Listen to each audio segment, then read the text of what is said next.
The bridge was collapsing. Through sheets of rain, Ethan Cole watched a luxury sedan tumble off the edge, its headlights spinning wildly as muddy water swallowed it whole. Inside, a woman's terrified face pressed against the glass, and in that split second, the single father made a choice that would change everything. He dove into the raging flood, not knowing the drowning stranger was billionaire CEO Claire Donovan. Stay with me till the end, and drop a comment about where you're watching from. Let's see how far this story reaches. The rain had started 3 days ago.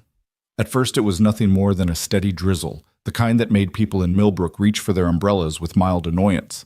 But by Tuesday morning, the drizzle had turned into a downpour, and by Wednesday night, the downpour had become something else entirely, a monster that swallowed roads, uprooted 100-year-old oaks, and turned the peaceful Millbrook River into a beast nobody recognized. Ethan Cole stood at his kitchen window, watching the water creep up his driveway like a living thing. His 6-year-old daughter, Lily, pressed her small face against the glass beside him, her breath fogging up the window. "Daddy, is the water going to come inside?" she asked, her voice barely above a whisper. Ethan placed a protective hand on her shoulder, feeling the delicate bones beneath her pink pajamas. "No, sweetheart. We're on high ground. We're safe." But even as he said it, he wasn't sure. In his 34 years of life, 28 of them spent in Millbrook. He'd never seen anything like this. The local news had been broadcasting emergency warnings all day, telling people to evacuate low-lying areas to stay off the roads to wait for rescue if they were trapped. The governor had declared a state of emergency. The National Guard was supposedly on its way. "Why don't you go play in your room for a bit?" Ethan suggested, trying to keep his voice light. "Take Mr. Bunny with you." Lily clutched her stuffed rabbit tighter and looked up at him with those big brown eyes that reminded him so painfully of her mother. Sarah had been gone for 3 years now. Cancer took her when Lily was only 3, and moments like these when danger lurked and decisions had to be made. Ethan felt her absence like a physical ache. "You promise we're safe?" Lily asked. "I promise, baby girl." She nodded solemnly and padded off to her room. Mr. Bunny's ears dragging along the floor behind her. Ethan waited until he heard her door close before he grabbed his phone and tried calling his neighbor Jim Harrison for the 5th time. Straight to voicemail. The cell towers were probably overwhelmed or worse damaged. Through the rain-lashed window, he could barely make out the Harrison house 50 yards away. No lights. They'd probably evacuated, already gone to Jim's brother's place up in the hills like they'd talked about yesterday. Ethan had thought about leaving too, but Lily had been running a fever, and he hadn't wanted to take her out in this weather unless absolutely necessary. Now he was second-guessing that decision. A transformer exploded somewhere in the distance, lighting up the sky with an eerie blue flash.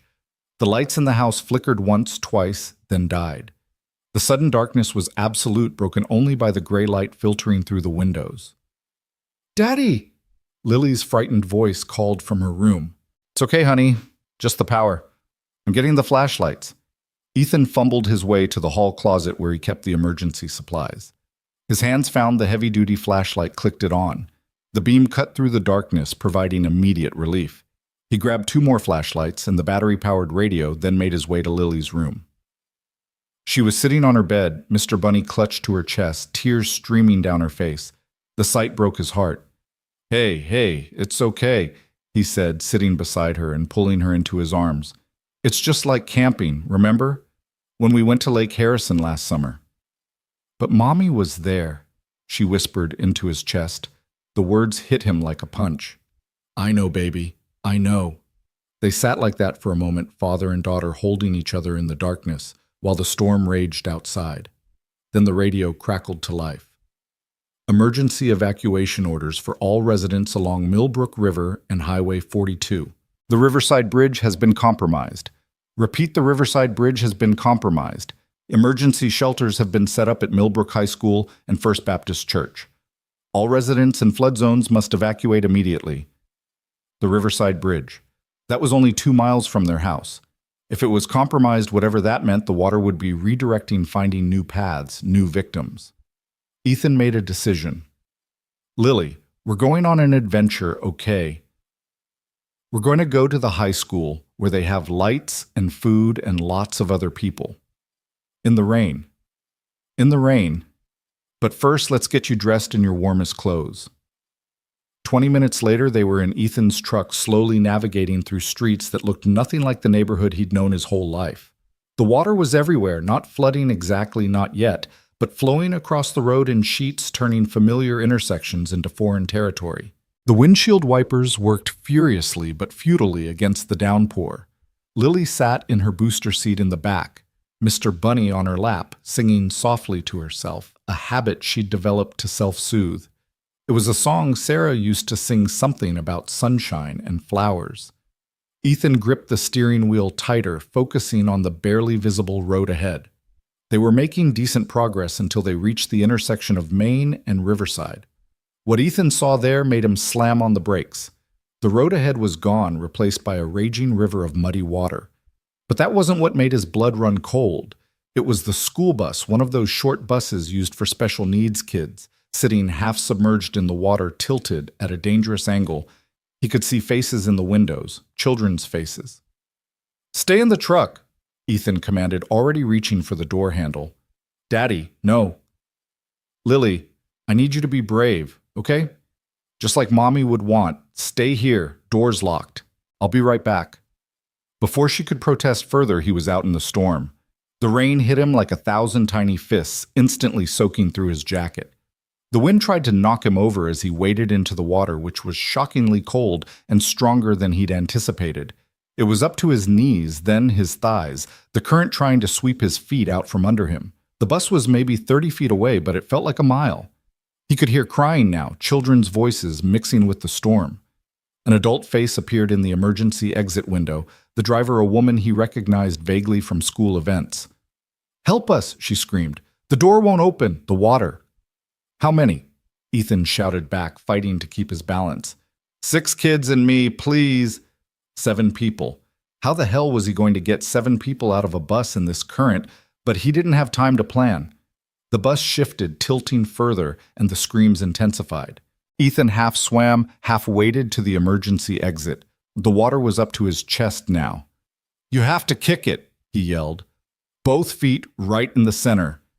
The driver disappeared from view, and a moment later he heard the thud of impact. Nothing. Another thud. On the third try, the door flew open and water immediately began rushing in. "One at a time," Ethan commanded, reaching up. Smallest first. What followed was the longest 10 minutes of his life. One by one, he pulled children from the bus, a boy with Down syndrome who couldn't have been older than 8 twin girls, who clung to each other even as he carried them, a teenager in a wheelchair who had to leave it behind.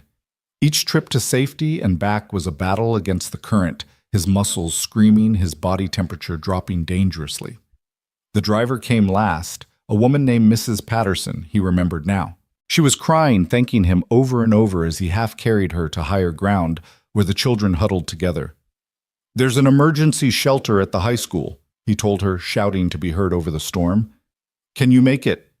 "My phone. I need to call their parents." "The towers are down. Just get them to safety. Go." He watched them stumble away into the darkness, then turned back to where he'd left his truck. His truck. Lily. The vehicle was still there, headlights cutting through the rain. He could see Lily's small face in the back window, and relief flooded through him. But as he started back, something else caught his eye.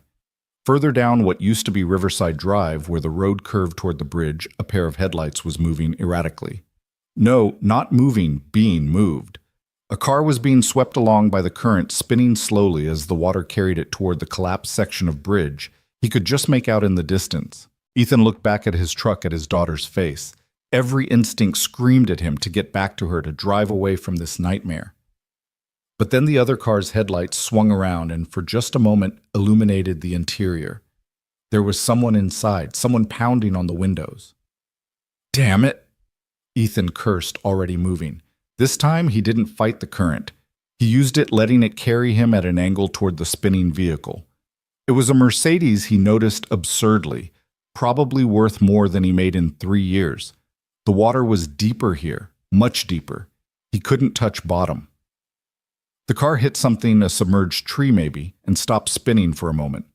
That's when he saw her clearly for the first time. She was maybe 35, with dark hair plastered to her head and wide, terrified eyes. She was pounding on the driver's side window with something, a shoe, he realized. a high-heeled shoe. Her mouth was moving, screaming something he couldn't hear. The car lurched free of whatever had stopped it and continued its inexorable drift toward the collapsed bridge, toward certain death. Ethan swam harder than he'd ever swum in his life, fighting the current at an angle using every bit of strength he had left. His fingers finally found the door handle. Locked, of course. The woman saw him, and relief flickered across her face for an instant before being replaced by renewed panic. She was pointing down the water inside was rising. The car was sinking. No time for subtlety. Ethan pulled himself up onto the hood, grabbed the windshield wiper for balance, and drove his elbow into the driver's side window. Pain shot up his arm, but the safety glass held. He hit it again and again, and on the fourth strike it finally gave way, shattering into 1,000 tiny pieces. Water immediately rushed in faster, and the woman screamed. "Give me your hand!" Ethan shouted. She was frozen, staring at the water rising around her waist. "Now!" Something in his voice snapped her out of it. She reached for him, and he grabbed her wrists, pulling with everything he had. She was stuck seatbelt, of course. "The seatbelt, unbuckle it!" Her hands disappeared beneath the water, fumbling. The car was sinking faster now, tilting nose down. They had seconds, maybe less. "I can't," she cried. "It won't." Ethan didn't let her finish. He took a deep breath and dove through the window into the car. The water was shockingly cold and dark. His fingers found the seatbelt, followed it to the buckle. It was jammed, the mechanism probably damaged by the water or the impact. His lungs were already burning. He pulled his pocket knife out, thank God he'd grabbed it from the house, and saw it at the belt. The fabric was tough, designed not to tear, but desperation gave him strength. It finally gave way. He grabbed the woman around the waist and pushed her up toward the window. She went through, and he followed his lungs, screaming for air. They broke the surface together, gasping. The bridge was right there, too close. The current was pulling them toward the jagged edge where the road simply ended, where the concrete had been torn away like paper. Beyond it was a drop into churning water and debris, certain death. "Swim," Ethan commanded, but the woman was already struggling, her movements uncoordinated, panicky. He grabbed her again, this time getting his arm around her chest in a rescue hold. "Stop fighting. Let me—" She went limp. Whether from trust or exhaustion, he didn't know. He kicked hard, angling across the current, using it when he could, fighting it when he had to. His legs felt like lead. His arms were numb. But Lily's face flashed in his mind, his little girl waiting in the truck, counting on him to come back, and he found strength he didn't know he had. His feet hit something solid. Ground. Pavement.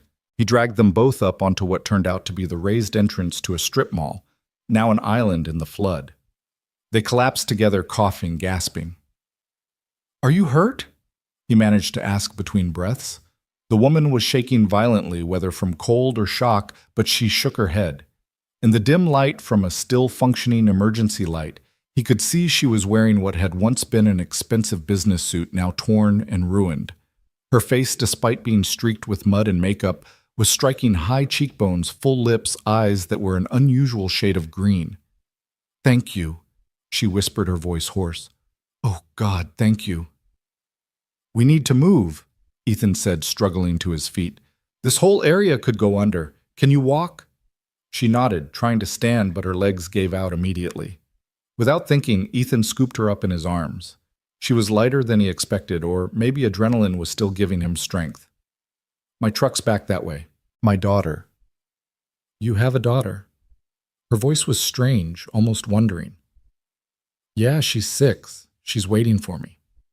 The woman was silent as he carried her through the rain, navigating by instinct and memory more than sight. The strip mall connected to higher ground, and from there he could see his truck's headlights like a beacon in the darkness. As they got closer, he could see Lily's face pressed against the window. When she saw him, her whole face lit up, and she was opening the door before he could tell her not to. "Daddy. Daddy, you were gone so long." "I'm okay, baby. I'm okay. Get back in the truck." He set the woman down carefully by the passenger door. She was staring at Lily with an expression he couldn't read. "Is this your daughter?" she asked softly. "Lily, this is—" He realized he didn't even know her name. "Claire?" The woman supplied, managing a weak smile for the child. "My name is Claire." "You're all wet." Lily observed with 6-year-old directness. We both are, Ethan said. Come on, we need to get to the shelter. He helped Claire into the passenger seat, noting how she winced as she moved, probably bruised from being thrown around in the car. Lily climbed back into her booster seat, Mr. Bunny still clutched tightly. Is she okay, Daddy? Lily whispered loudly enough for everyone to hear. She will be, Ethan said, starting the engine. The heater immediately kicked on and Claire made a small sound of relief. The drive to the high school was surreal. Streets he'd driven 1,000 times were unrecognizable. Some were flooded, forcing him to backtrack and find alternate routes. Others were blocked by fallen trees or abandoned vehicles. Claire sat silently beside him, shaking despite the heat blasting from the vents. In the back, Lily had resumed her soft singing. You saved my life, Claire said suddenly, so quietly he almost didn't hear her over the rain. Anyone would have... No, her voice was firm despite her chattering teeth. They wouldn't have. You risked everything. You have a daughter to think about, and you still... She trailed off, looking out at the darkness. I couldn't just leave you. Most people could. Something in her tone made him glance at her. She was crying silently, tears mixing with the rain still dripping from her hair. Hey, he said gently. You're okay now. We're all okay. She nodded, but didn't stop crying. The high school appeared out of the darkness like a ship in a storm, every window blazing with emergency lighting. The parking lot was chaos, cars everywhere, people running through the rain, National Guard vehicles trying to maintain order. Ethan found a spot and turned to Claire. We should get you to the medical station. You might be in shock. No hospitals, she said quickly, almost panicky. Please, no hospitals. He frowned. You could be hurt. I'm fine. I can't go to a hospital. Please. There was real fear in her voice, and not the kind that came from nearly drowning. Ethan studied her for a moment, then nodded slowly. Okay, no hospitals, but at least let the medics at the shelter look at you. Relief washed over her face. Thank you. They made a strange procession entering the shelter, Ethan carrying Lily on one arm and supporting Claire with the other. The gymnasium had been transformed into an emergency shelter with cots arranged in rows and tables set up with food and supplies. The noise was overwhelming after the isolation of the storm. Crying children, worried voices, volunteers shouting instructions. A Red Cross volunteer immediately approached them. Are you injured? We have a medical station. Just cold and wet, Ethan said, feeling Claire tense beside him. We need blankets and dry clothes if you have them. The volunteer, a middle-aged woman with kind eyes, took in their sodden appearance and nodded. Follow me. She led them to a corner where boxes of donated clothes were being sorted. These might not fit perfectly, but they're dry. There are changing areas set up in the locker rooms. Do you need help with the little one? We're okay, thank you, Ethan said. The volunteer handed them blankets and moved on to the next group of refugees. Claire stood there looking lost despite the blanket wrapped around her shoulders. Daddy, I'm cold, Lily said, and Ethan realized he'd been standing there paralyzed by the enormity of what had just happened. Right. Let's get changed, sweetheart. He turned to Claire. Will you be okay? She nodded, still looking dazed. Yes. Thank you. Again. In the men's locker room, Ethan quickly changed Lily into dry clothes, a boy's sweatshirt that was too big, and sweatpants that had to be rolled up 3 times. She looked tiny and vulnerable, and he hugged her tightly. Were you scared when I was gone? He asked. A little, she admitted. But I knew you'd come back. You always come back. The simple faith in her voice made his throat tight. He changed his own clothes quickly, jeans that were too short and a flannel shirt that was too wide, but they were blessedly dry. When they emerged, Claire was already there, transformed. Someone had given her jeans and an oversized university sweatshirt. Her hair was still damp, but pulled back in a ponytail. Without the makeup and expensive clothes, she looked younger, more vulnerable. She also looked familiar somehow, though Ethan couldn't place why. The volunteer said they're serving soup, she said, gesturing toward the far end of the gym. Are you hungry? This last was directed at Lily, who nodded shyly. They found seats at one of the long tables that had been set up. The soup was simple chicken noodle from enormous pots, but it was hot and filling. Lily ate quietly. exhaustion finally catching up with her. Her eyelids were drooping by the time she finished. "There are cots over there," Claire said, noticing. "She should rest." They found 3 cots together in a relatively quiet corner. Lily was asleep almost before her head hit the thin pillow Mr. Bunny tucked under her chin. Ethan sat on the cot beside her, suddenly aware of how exhausted he was. Every muscle ached. His elbow, where he'd smashed the window, was swollen and purple. Claire sat on the 3rd cot, watching him. "Can I ask you something?" "Sure." "Why did you do it?" "Really?" "You had your daughter to think about. You didn't know me. I was just some stranger in a car." Ethan was quiet for a moment, considering. "My wife died 3 years ago," he said finally. "Cancer. She was 31. Claire's eyes widened slightly, but she didn't interrupt.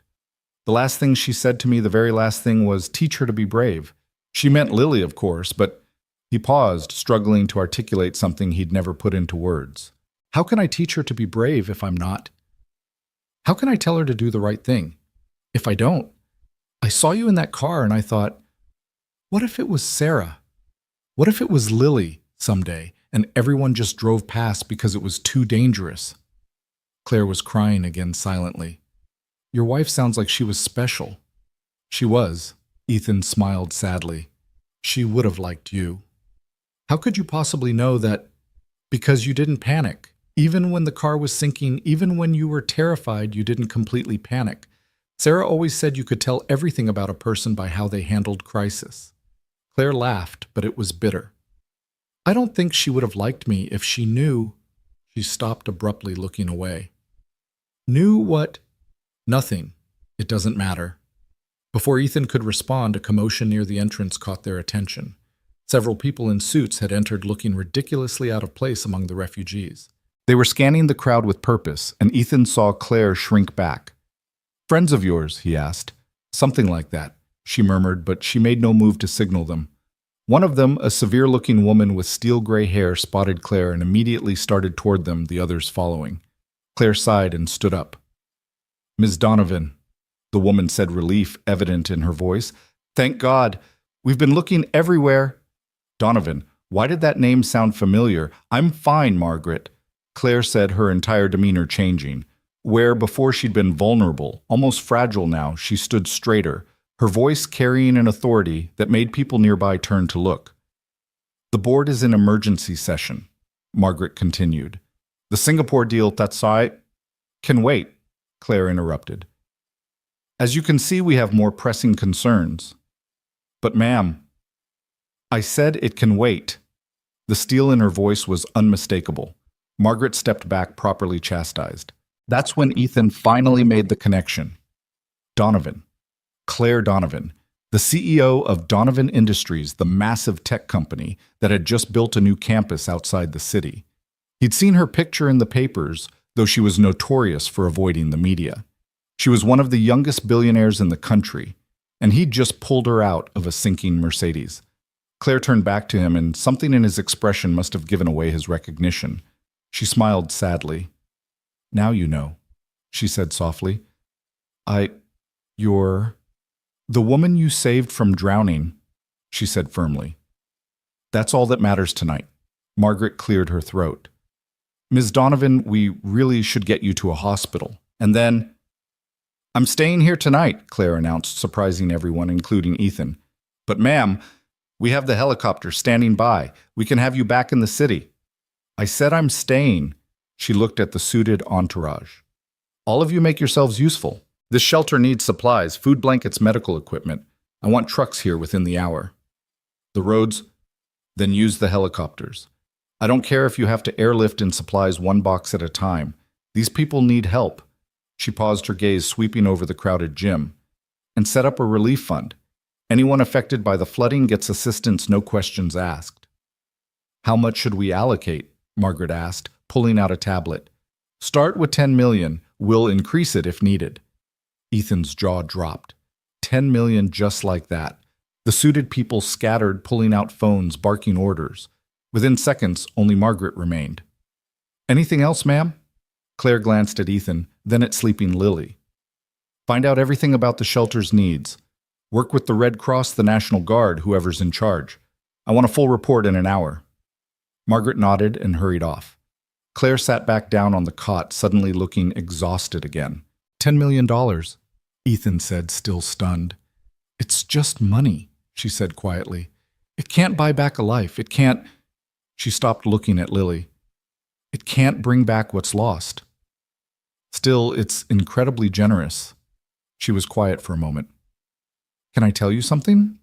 Something I've never told anyone."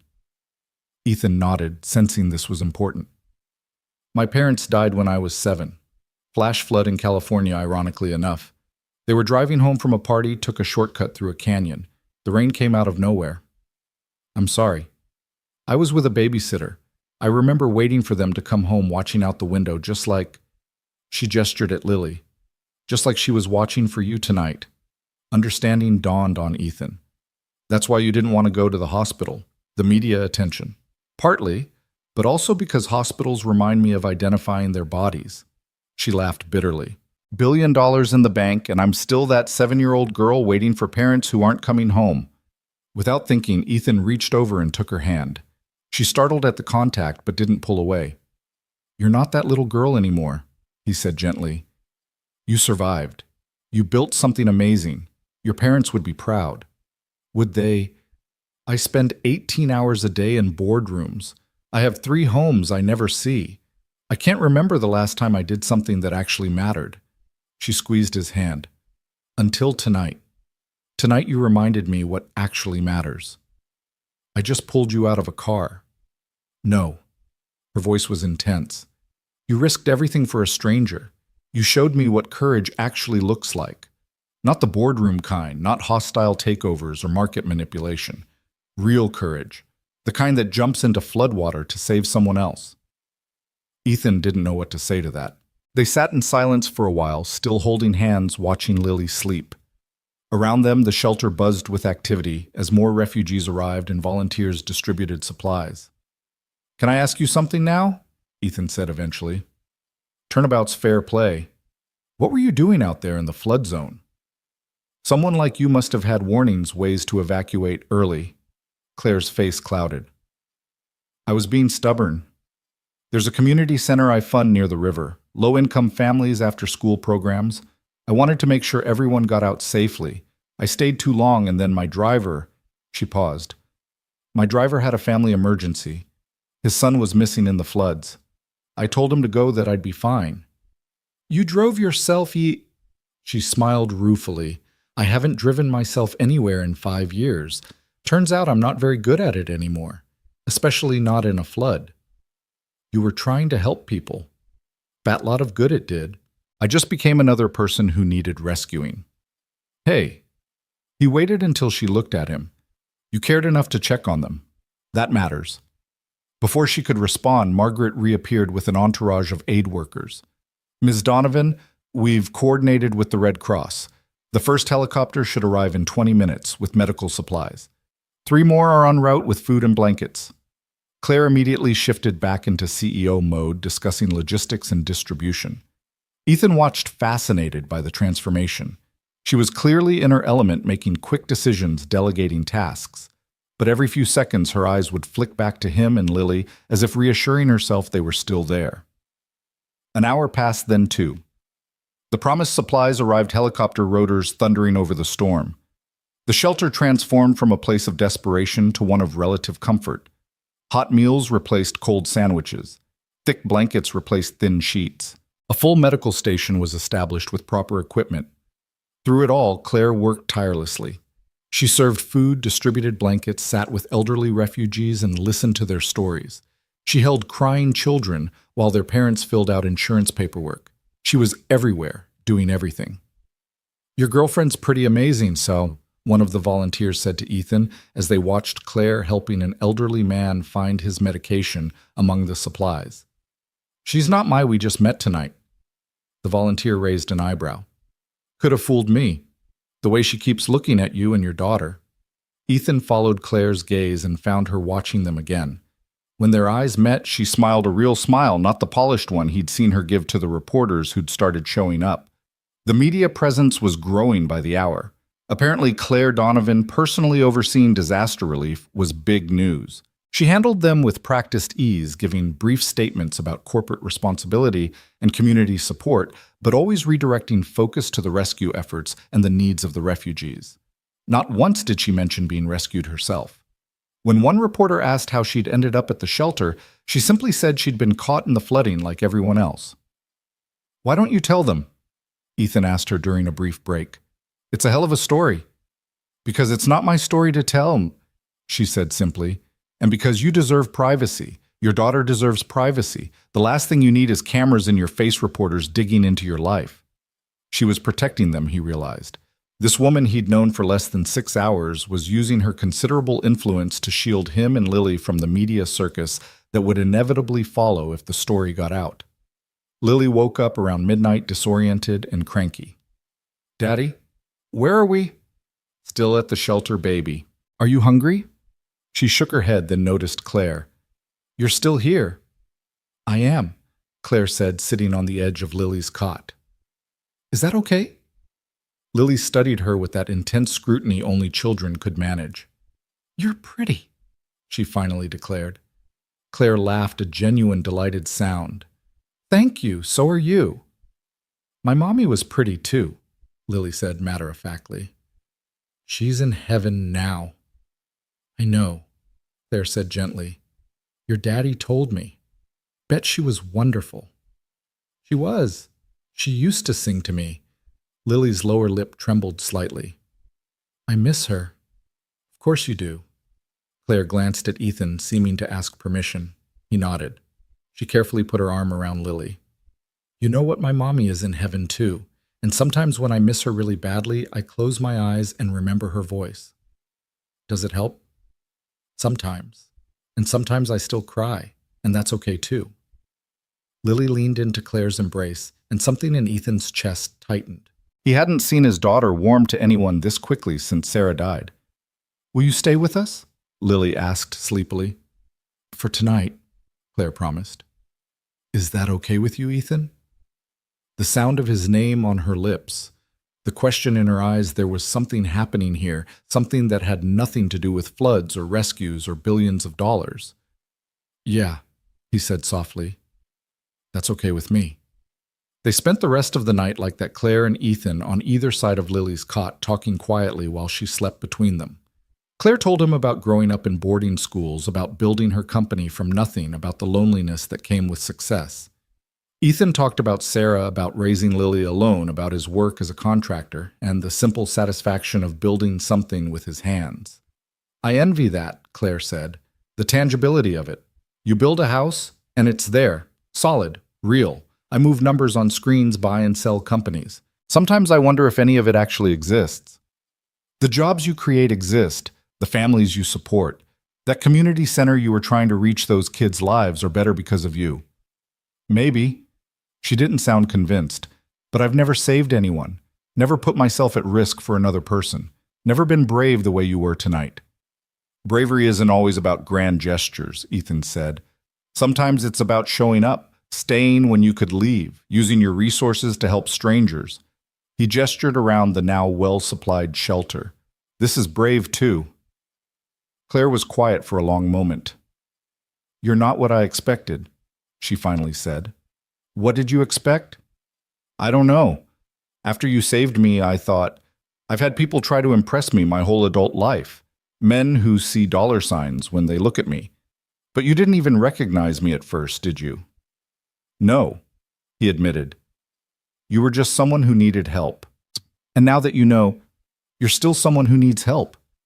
At her surprised look, he continued, "Different kind of help, maybe. But everyone needs something." "What do you need?" The question hung in the air between them, loaded with possibility.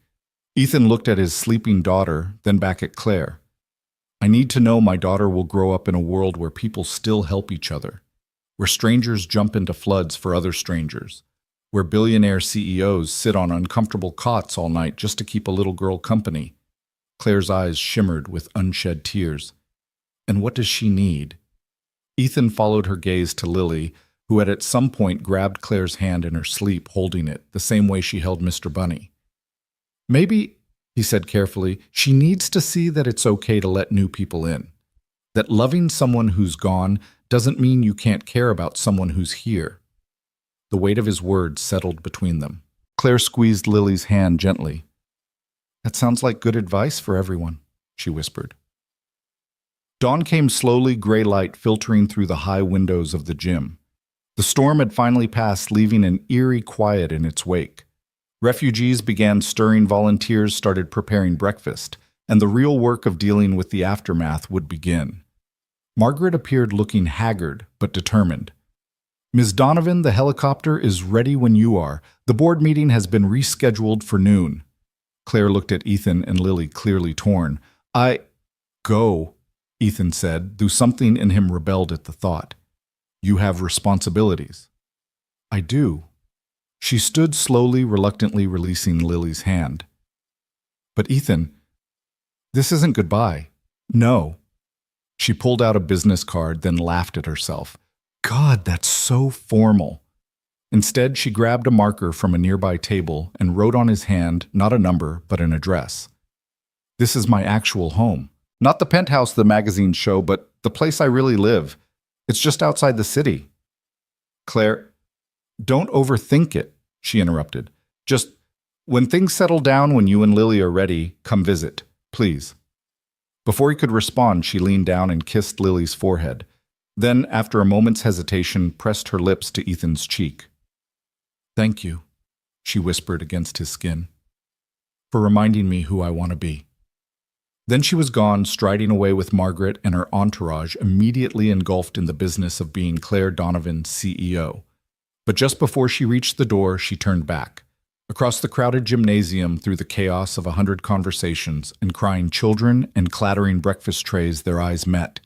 She smiled, not the practiced smile of a public figure, but the genuine, vulnerable smile of the woman he'd pulled from a sinking car. The woman who'd held his daughter's hand all night. The woman who'd shown him that sometimes the people who seem to have everything are the ones who need saving the most. Then she was gone, and Ethan was left with an address written on his hand and the memory of her lips on his cheek. Daddy, Lily's voice was sleepy. Where did Claire go? She had to go to work, sweetheart. Will we see her again? Ethan looked at the address on his hand, then at his daughter's hopeful face. Outside, the sun was finally breaking through the clouds, painting the flood-damaged world in shades of gold and possibility. Yeah, baby, he said, pulling her into his arms. I think we will. The shelter continued to buzz with activity around them. Families reuniting, volunteers distributing supplies, the Red Cross coordinating relief efforts. The flood had taken so much home's possessions peace of mind, but it had also given something back, something unexpected and precious. In saving Claire Donovan from the flood, Ethan had discovered something he hadn't even known he'd lost the capacity to hope for something beyond mere survival. The possibility that life after loss could be more than just going through the motions for his daughter's sake. And somewhere across the city, in a helicopter bearing her back to her world of board meetings and billion-dollar deals, Claire Donovan was discovering the same thing. The man who'd pulled her from the water had done more than save her life. He'd reminded her that she had a life worth saving. The address on Ethan's hand had faded but not disappeared, much like the memory of that night 3 weeks ago. He'd traced over it with pen twice to preserve it, though. By now he'd memorized every curve of Claire's handwriting. The floodwaters had receded, leaving behind damaged homes and disrupted lives, but also leaving behind something else, a connection he couldn't quite bring himself to explore. Their small house had survived relatively intact, just some water damage in the basement that Ethan had repaired himself. Being a contractor had its advantages. He'd spent the weeks since the flood helping neighbors rebuild, taking on reconstruction jobs for costs, trying to help his community piece itself back together. It was easier than thinking about the business card Margaret had slipped into his pocket that night, easier than contemplating what it might mean to actually use that address. Daddy, are we going to see Claire today? Lily asked for what must have been the 100th time. She was sitting at the kitchen table coloring in her book while Ethan fixed breakfast. We've talked about this, sweetheart. Claire is very busy. But she said to visit. She wrote it on your hand. I saw it. Of course she had. His daughter missed nothing. It's complicated, baby. Lily set down her crayon with the kind of dramatic sigh only a 6-year-old could muster. You always say that when you're scared. The observation hit him like a physical blow, out of the mouths of babes. I'm not scared, he said automatically, then caught himself. He'd promised Sarah he'd never lie to their daughter about the important things. Okay, maybe a little scared. Why? How could he explain it to a 6-year-old that Claire Donovan lived in a different world, one where people had drivers and helicopters, and could casually donate $10 million to flood relief? That whatever had happened between them that night was probably just adrenaline and circumstance. That a single father who worked with his hands had no business showing up at a billionaire's door. Before he could formulate an answer, his phone rang. The number was unknown. Ethan Cole. He answered, expecting a client or insurance adjuster. Mr. Cole, this is Margaret Davies, Miss Donovan's assistant. His heart skipped. Is everything okay? Is Claire? She's fine, Margaret assured him, though there was something in her tone. However, she asked me to call. There's a situation where your expertise might be valuable. My expertise? You're a contractor, correct? Specializing in restoration. Yes, but Ms. Donovan has recently acquired a property that requires significant restoration. She was hoping you might consider taking on the project. Ethan frowned. This felt wrong somehow, like a pretense. Ms. Davies, if Claire wants to see me, she doesn't need to invent Mr. Cole. Margaret interrupted, her voice softer now. The property is real. The need for restoration is real. But you're right that this is also something else. She hasn't been the same since that night. She works 18-hour days, she's closed 3 major deals, and she's overseen the entire flood relief operation, but she's not the same. What do you mean? There was a pause. She smiles differently. Genuinely, I mean. She started a program for underprivileged children to learn coding. She's been visiting the flood victims personally, not just writing checks, and she keeps a photo on her desk that wasn't there before. A photo. From the shelter that night. Some volunteer took it, Miss. Donovan sitting with your daughter, both of them asleep. Your daughter is holding her hand. Ethan's throat tightened. He remembered waking to find them like that, Claire having finally dozed off just before dawn, Lily's small hand wrapped around hers. She won't call you herself, Margaret continued. She says if you wanted to see her, you would have used the address she gave you. But I've worked for her for 8 years, Mr. Cole, and I've never seen her like this, so I'm calling. This property is 40 minutes from your house. It's an old estate abandoned for years. She bought it specifically because... Margaret stopped. Well, perhaps she should tell you that part herself. Will you come? Ethan looked at Lily, who was watching him with those big brown eyes that saw too much. Today, if possible, this afternoon. You can bring your daughter. There's plenty of space for her to play safely. After getting the details and hanging up, Ethan stood there for a moment processing. Lily had abandoned all pretense of coloring. We're going to see Claire, she stated, not a question. How did you look the same way you did when you pulled her out of the water, like you're about to do something brave.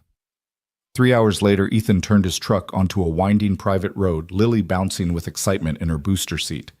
The property was stunning, even in its neglect. Rolling hills, ancient oaks, and then appearing around a bend, the house itself. It must have been magnificent once. Victorian era. 3 stories, wraparound porches, intricate gingerbread trim now weathered and broken. The grounds were overgrown fountains crumbling a greenhouse with half its panes shattered. It looked like something from a fairy tale that had been forgotten by time. Claire was standing on the front steps. No entourage. No. Margaret. Just her in jeans and a simple sweater, her hair pulled back. She looked younger than she had that night at the shelter, but also somehow more uncertain. You came, she said as they got out of the truck, and there was such relief in her voice that Ethan's last doubts evaporated. Claire. Lily ran to her without hesitation, and Claire caught her, lifting her into a hug that was both natural and surprising. Hello, sweetheart, I've missed you. Daddy was scared to come, Lily announced, because 6-year-olds had no filter. Lily. Claire laughed, setting Lily down but keeping hold of her hand. That's okay. I was scared you wouldn't come. She looked at Ethan, then really looked at him, and he felt that same electric connection from the shelter. Whatever this was, it hadn't been just adrenaline. Thank you for coming, she said softly. I know the pretense was thin. Margaret said you need restoration work. I do. She turned to look at the house, but not just for the building. Before Ethan could ask what she meant, she was leading them up the steps, Lily chattering about everything from her new teacher to the frog she'd found in their backyard.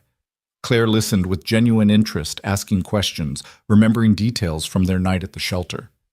The interior of the house was both worse and better than the exterior.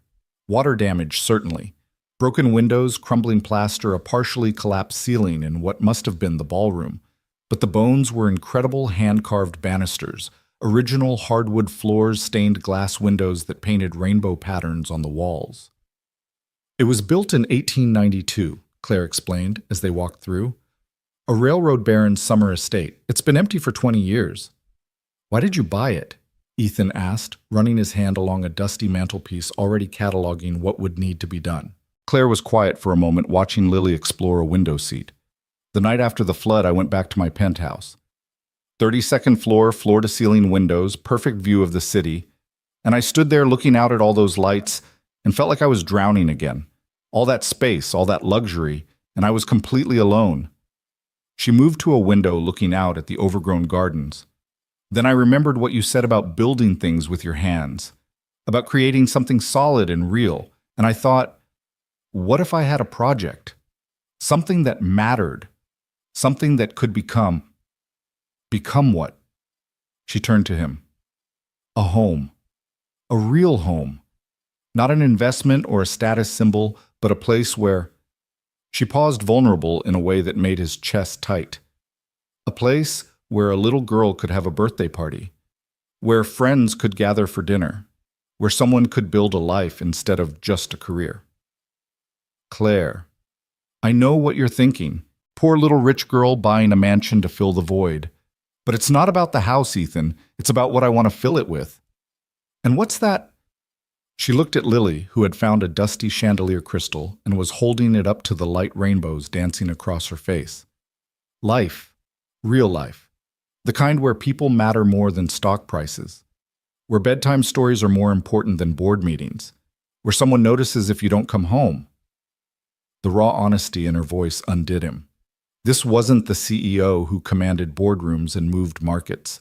This was the woman who'd held his daughter's hand all night, who'd lost her parents at 7, who'd spent her life building walls of success around a heart that had never fully healed. It's a big project, he said, keeping his voice professional, even as his pulse quickened. 6 months minimum, probably closer to a year. I'm not in a hurry. It won't be cheap. I'm not worried about the money. And you'd want to be involved. Most clients prefer to stay away during construction. I want to be here for all of it. I want to learn. She moved closer to him. I want to understand what it's like to build something with purpose, not just profit. Daddy, look, Lily called from the next room. There's a library with a ladder that slides. They followed her voice to find her in what was indeed a library 2 stories tall with built-in shelves and an old rolling ladder that miraculously still worked. Lily was enchanted. We could put so many books here, she breathed, like Beauty and the Beast. You like books? Claire asked. Mommy used to read to me every night. Daddy does now, but he does the voices wrong. I do not, Ethan protested, but he was smiling. You do. The dragon sounds like a frog. Claire laughed, and the sound echoed in the empty room, bringing it to life in a way that had nothing to do with restoration. They spent the next 2 hours going through the house, Ethan taking notes, mentally cataloging the work needed, while Claire asked questions about everything: load-bearing walls, historical preservation, modern updates versus maintaining character. Lily appointed herself assistant explorer, finding hidden doors, servant stairs, and a dumbwaiter that delighted her beyond measure. The kitchen will need complete updating, Ethan said, surveying the antiquated space. We can maintain the period aesthetic, but with modern appliances. Claire asked, and there was something hopeful in the single word. If you're hiring me for the job. I'm hiring you for more than that, she said quietly, then seemed to catch herself. I mean, if you're interested, I know you have other clients, other obligations. Claire. He stopped her nervous rambling. I'm interested. The relief on her face was almost painful to see. How lonely had she been? He wondered that the simple acceptance of a job offer could mean so much. They ended up in what must have been the nursery-faded wallpaper with tiny roses still clinging to the walls. Lily had run outside to explore the gardens visible through the window. Claire stood in the center of the room, arms wrapped around herself. My mother was pregnant when she died, she said suddenly. I was going to have a little brother. They were coming home from the doctor's appointment where they found out it was a boy. Ethan moved closer but didn't touch her, sensing she needed space to share this. I've never told anyone that, not even my therapist. Funny how it's easier to tell someone who's seen you at your worst. You weren't at your worst that night. You were terrified, but you were brave. I wasn't brave. I was frozen. You survived. That's its own kind of bravery. She turned to him then. Is that what you tell yourself about Sarah? The question should have hurt, but somehow it didn't. Sometimes, on the bad days, on the good days, I remember that she wouldn't want us stuck in the past. She'd want us to be happy. Are you happy? He thought about it, watching Lily through the window as she chased a butterfly through the overgrown garden. I'm getting there. For the first time in 3 years, I'm getting there. What changed? He met her eyes. I pulled someone out of a flood. The air between them crackled with possibility. Claire took a step closer. Ethan, I need to tell you something about that night, about why I was really... Daddy, Claire. Come see... Lily's voice carried from outside, urgent with excitement. They found her in what had once been a formal garden, now a wilderness of roses gone wild. She was standing by a small pond, pointing excitedly. There are fish, big orange ones. Indeed, koi were swimming in the murky water, survivors of decades of neglect. They must be descendants of the original stock, Claire marveled. How did they survive all these years? Life finds a way, Ethan said. It's stronger than we think. Claire knelt beside Lily at the pond's edge. We'll have to clean it up for them, make it beautiful again. Can I help? Lily asked eagerly. I'm counting on it. I don't know anything about fish. As they watched the koi surface and dive, Ethan made a decision. We'll take the job. The restoration. Claire looked up at him, and the smile that spread across her face was like sunrise. All of it, she asked, and he knew she wasn't just talking about the house. All of it, son? He confirmed. They worked out the basic terms while Lily fed the koi bits of crackers from Claire's purse. Ethan would start the following week bringing in his crew for the major structural work, but handling much of the detail work himself. Claire would be on site as much as her schedule allowed, learning the trade, getting her hands dirty. I want to understand it, she said. The process. The transformation. I've spent so many years destroying things, companies, competitors, obstacles. I want to know what it's like to create. As they prepared to leave, Lily had fallen asleep in the truck, exhausted from exploration. Claire stood by Ethan's window, reluctant to say goodbye. There's something else, she said. The Singapore deal Margaret mentioned that night. It fell through because I walked away. The terms would have destroyed 3 smaller companies, put hundreds out of work. The board was furious, but I kept thinking about what you said about teaching Lily to be brave, to do the right thing. That must have cost you. 60 million in projected profits. She laughed at his expression. But I've slept better these past 3 weeks than I have in years. No sleeping pills, no anxiety medication. Just peace. I'm glad. It's because of you and Lily. That night changed everything. For me too, he admitted. She reached through the window and touched his hand just briefly. I'll see you Monday. We'll be here. As he drove away, watching Claire get smaller in his rearview mirror, standing alone in front of that enormous broken house, Ethan thought about second chances, about how sometimes disaster brought unexpected gifts, about how saving someone else could end up saving yourself. Is Claire going to be our friend now? Lily asked sleepily from the back seat. Yeah, baby, I think she is. Good. She needs friends. She looks lonely. Out of the mouths of babes, indeed. Monday came quickly. Ethan arrived early with his crew, Tom and Marcus, who'd worked with him for years. and knew to keep their mouths shut about the client's identity. Claire was already there wearing work clothes that still had the tags on them, brand new boots that would be scuffed by day's end. "Reporting for duty, essay," she said with a self-deprecating smile. "Though I should warn you, I've never held a hammer in my life." "Everyone starts somewhere," Ethan said, handing her a pair of work gloves. "We're starting with demolition today, taking out the damaged plaster in the main hall." She proved to be a quick learner and a hard worker, not afraid to get dirty, not complaining when the work was tedious or difficult. She asked intelligent questions, threw herself into every task, and by lunch had charmed Tom and Marcus completely. "She's not what I expected," Marcus said quietly to Ethan while Claire was getting water. "You know, for a billionaire." "She's full of surprises," Ethan agreed. The days fell into a rhythm. Claire would arrive early sometimes, with expensive coffee for everyone, sometimes with Lily in tow on weekends. She learned to read blueprints to understand the difference between load-bearing and cosmetic, to use power tools with increasing confidence. But more than that, she began to open up. During breaks, she'd tell stories about her childhood, about building her company, about the loneliness of success. In return, Ethan shared memories of Sarah, of building their life together, of learning to navigate single parenthood. "She would have liked this," he said one afternoon, gesturing at the slowly transforming house. Sarah loved restoration projects, said they were metaphors for life, taking something broken and making it beautiful again. "She sounds wise." She was. She saw the best in everything, everyone. Even at the end when the pain was...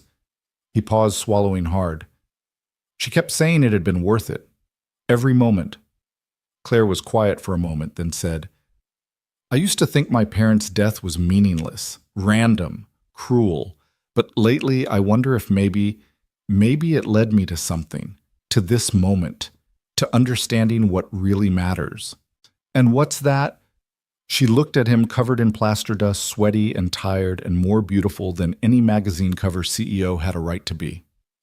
"Connection, purpose, love." The last word was barely a whisper. Before Ethan could respond, Tom called out that they'd found something in the walls, old photographs perfectly preserved of the original family who'd lived there. They spent the rest of the afternoon carefully extracting them, Claire handling each one like a treasure. "We should frame these," she said. "Put them back up when we're done. Honor the history." Most people want to make a place their own, erase the past. The past is part of what makes it beautiful, the stories, the lives lived here. We're not erasing them, we're adding to them. Week by week, the house transformed. The roof was repaired, windows replaced, plumbing and electrical updated. But more than the physical changes, something else was being built. Ethan found himself looking forward to seeing Claire each day, to their conversations during breaks, to the way she lit up when she mastered a new skill. Lily had taken to calling the estate Claire's Castle and spent every weekend there exploring, helping where she could, or just sitting with Claire while she worked, chattering about school and friends and her latest interests. One Saturday, about 2 months into the project, Ethan couldn't find either of them. He finally discovered them in the library, Claire reading to Lily from a book they'd found in a box, an old edition of fairy tales. And the prince realized that the princess had saved him just as much as he'd saved her. Claire read, her voice soft. "Like you and Daddy," Lily said matter-of-factly. Claire's eyes met Ethan's over Lily's head. "Maybe a little," she agreed. That night, after Lily had fallen asleep on the couch, they'd moved into the library. Claire and Ethan sat on the front porch sharing a bottle of wine she'd brought. "Margaret says I'm different," she said, apropos of nothing. "Are you?" "Completely. I've restructured the company priorities. We're focusing on sustainable development now, ethical acquisitions. The board thinks I've lost my mind." "Have you?" She laughed. "Maybe. Or maybe I've found it." She turned to him. "I've been thinking about what you said that first day. About filling this house with life. Yeah. I want to have a Christmas party here. For all the families affected by the flood, for the workers who've helped rebuild, for..." She paused, gathering courage. "For you and Lily. That's 3 months away. We might not be done by then. Then we'll have it anyway, perfect or not." She took a breath. "I'm tired of waiting for perfect, Ethan. I've been waiting for perfect my whole life, and all it's brought me is loneliness." The vulnerability in her voice, the way she was looking at him. Ethan set down his wine glass and turned to face her fully. Claire, I know this is complicated. I know our worlds don't exactly align. I know you're still grieving Sarah, and I would never want to. He stopped her with a gentle hand on hers. Sarah's been gone 3 years. I'll always love her, always miss her, but she wouldn't want me to stop living. And lately, for the first time since she died, I feel like I'm actually living again. Because of the house. No, you know it's not the house. She turned her hand in his, interlacing their fingers. I'm scared, she admitted. I don't know how to do this. I know how to negotiate billion-dollar deals, how to hostile take over a company, how to read market trends, but this I'm completely lost. You jumped into a flood for strangers. You're rebuilding this house with your own hands. You read fairy tales to my daughter. I think you're doing just fine. Your daughter is extraordinary, by the way. You've done an amazing job with her. She likes you, really likes you, and she doesn't like many people. I love her, Claire said simply. Is that weird? To love someone else's child so quickly? No, Sarah always said love wasn't about time. It was about recognition. Sometimes you just recognize your people. Is that what we are? People who recognize each other. Instead of answering with words, Ethan leaned in and kissed her. It was gentle, tentative at first, both of them testing this new territory. Then Claire's hand came up to cup his face, and the kiss deepened, became something more certain. When they broke apart, both were breathless. I should probably mention, Claire said with a shaky laugh, I haven't done this in a very long time. Kissed someone. Felt anything real. She looked at him wonderingly. You saved more than my life that night, Ethan. You saved my soul. You saved mine right back. They sat in comfortable silence, hands still linked, watching fireflies dance in the garden. Inside, Lily slept peacefully, surrounded by books and possibility. The house around them was still more broken than whole, but it was becoming something beautiful. I should take Lily home, Ethan said eventually, though he made no move to go. Or you could stay. There are enough beds now that we've restored the guest wing. At his look, she added quickly, just to sleep. I like knowing you're both here. The house feels less empty. Okay, he said simply. That night, with Lily tucked into a bed in a room overlooking the garden, Ethan lay in the guest room next door thinking about unexpected gifts. About how a flood could wash away the old and make room for the new. About how saving someone could lead to being saved in return. Down the hall, Claire lay in her own bed, the first one she'd moved into the house. For years, she'd taken sleeping pills to quiet her mind, but tonight, her thoughts were peaceful. She could hear the old house settling around her, could imagine the lives that would fill it. Lily's laughter, dinner parties with friends she hadn't made yet. Quiet mornings with coffee and conversation. And Ethan, always Ethan, whose steady presence had become as essential to her renovation as any tool or blueprint. The morning after that first kiss dawned bright and clear sunlight streaming through the restored windows of the old house. Ethan woke to the sound of Lily's laughter drifting up from somewhere below, mixed with Claire's voice. He found them in the kitchen attempting to make pancakes on the ancient stove they hadn't yet replaced. Daddy Claire can't flip pancakes, Lily announced gleefully, pointing at a somewhat charred attempt on a plate. In my defense, Claire said, flour in her hair and batter splattered on her shirt. I've never actually cooked pancakes before. Never? Lily was aghast. I had a chef, Claire admitted sheepishly. Several, actually. Ethan moved to the stove gently, taking the spatula from her. Here, let me show you. He positioned himself behind her, his hand over hers on the handle. It's all in the wrist, quick and confident. He felt her tense slightly at his proximity, then relax into him. Together they flipped the next pancake perfectly. See natural talent, he murmured near her ear. I had a good teacher, she replied softly. They were interrupted by Lily tugging on Ethan's shirt. Are you and Claire dating now? The adults froze, exchanging glances over her head. Why would you ask that, sweetheart? Ethan managed. Because you look at her the way you used to look at Mommy, and she looks at you like the princess looks at the prince in my books. Claire knelt down to Lily's level. Would it be okay with you if we were... Lily considered this seriously. Would you come to my soccer games, if you wanted me to, and help with homework? Absolutely. And not make Daddy sad? Claire's eyes filled with tears. Oh, sweetheart, I would never want to make your daddy sad. I want to make him happy. You both make me very happy. Lily nodded decisively. Then it's okay, but you have to learn to cook better. Daddy can't make everything. The simple acceptance of a child's logic broke through whatever tension remained. Claire pulled Lily into a hug, and Ethan wrapped his arms around both of them, feeling something shift and settle into place. But the real world had a way of intruding on perfect moments. The following Monday, Ethan arrived at the house to find 3 black SUVs in the driveway and a cluster of suited figures on the front porch. Claire stood in the middle of them, her body language tense, her voice carrying the sharp edge he'd only heard her use once before. This discussion is over, Richard. I've made my decision. You're being emotional, a silver-haired man replied. This isn't like you, Claire. Abandoning the Singapore deal was bad enough, but now you're hemorrhaging money on this. He gestured dismissively at the house vanity project. It's my money to hemorrhage. It's the shareholders' money. And as chairman of the board, I have a responsibility. You have a responsibility to respect my decisions as CEO. Claire's voice could have cut glass. Now, if you'll excuse me, I have work to do. The man Richard noticed Ethan approaching. His eyes narrowed as he took in the work clothes, the truck with Cole Construction on the side. So this is what it's about, he said slowly. I should have known. How much is she paying you? Richard. Claire stepped between them. Don't you dare.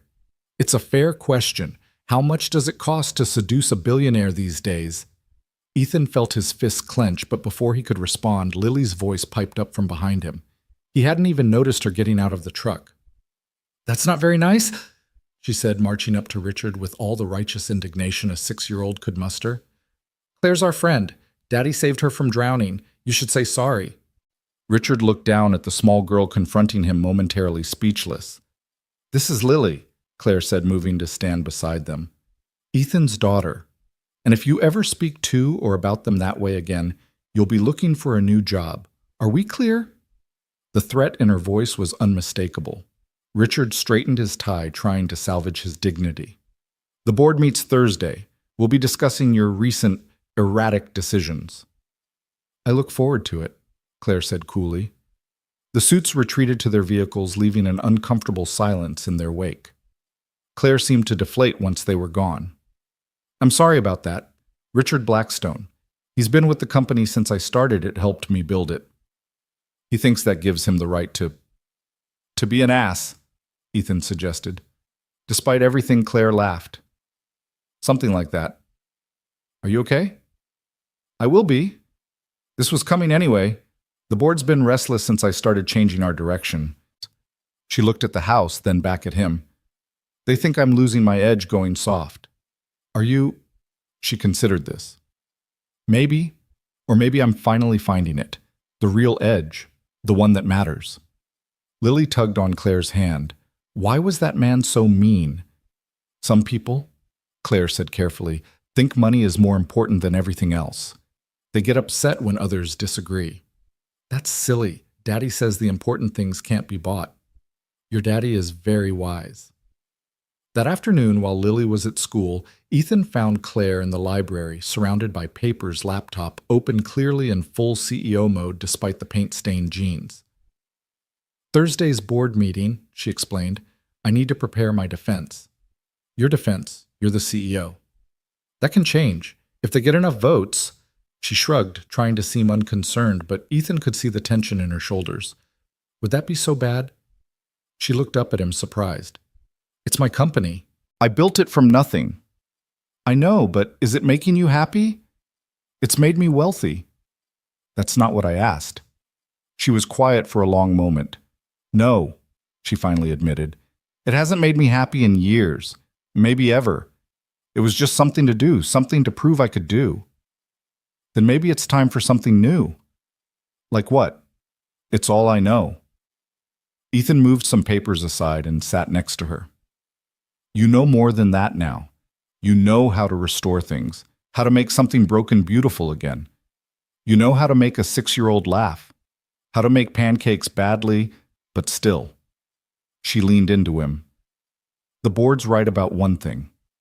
I have gone soft. 3 months ago, I would have destroyed Richard for challenging me. Now I just feel sorry for him. Why?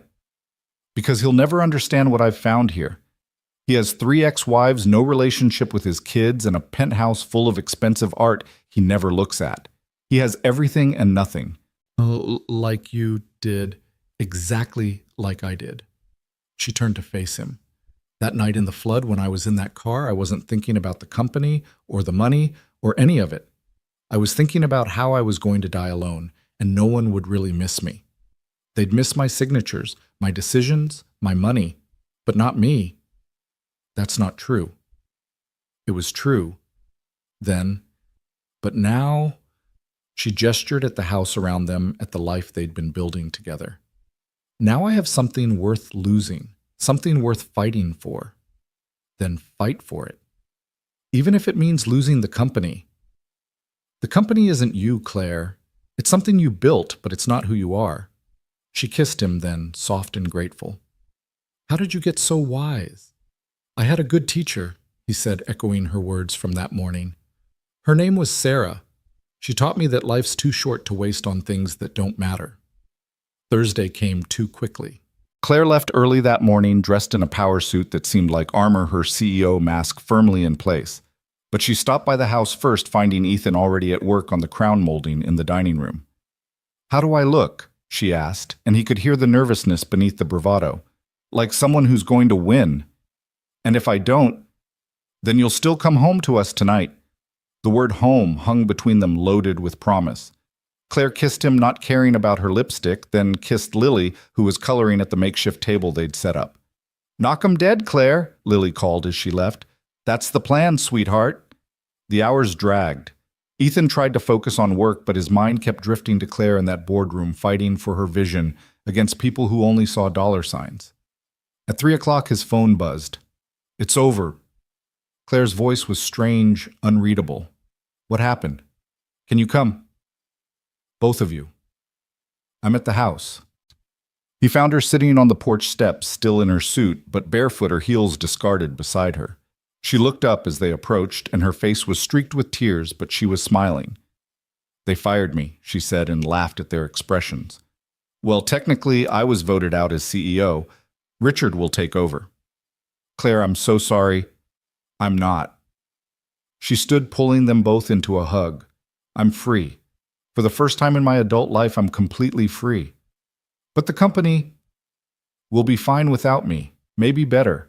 Richard's good at the ruthless stuff the pure profit plays. That's not who I am anymore. She pulled back to look at them. I kept my shares, so I'm still wealthy, obscenely so. But I don't have to be that person anymore, the one who destroys things.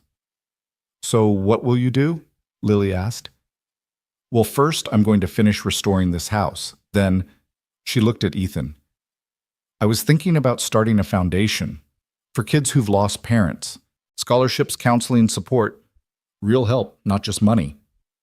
The Claire Donovan Foundation, Ethan suggested. Actually, I was thinking the Sarah Foundation. At his shocked look, she continued, if that's okay, she raised an amazing daughter, loved deeply, and taught people to be brave. Seems like the perfect name. Ethan couldn't speak. Lily, however, had no such problem. Mommy would love that, she said simply. Then, does this mean you'll be around more all the time if that's okay? It's very okay.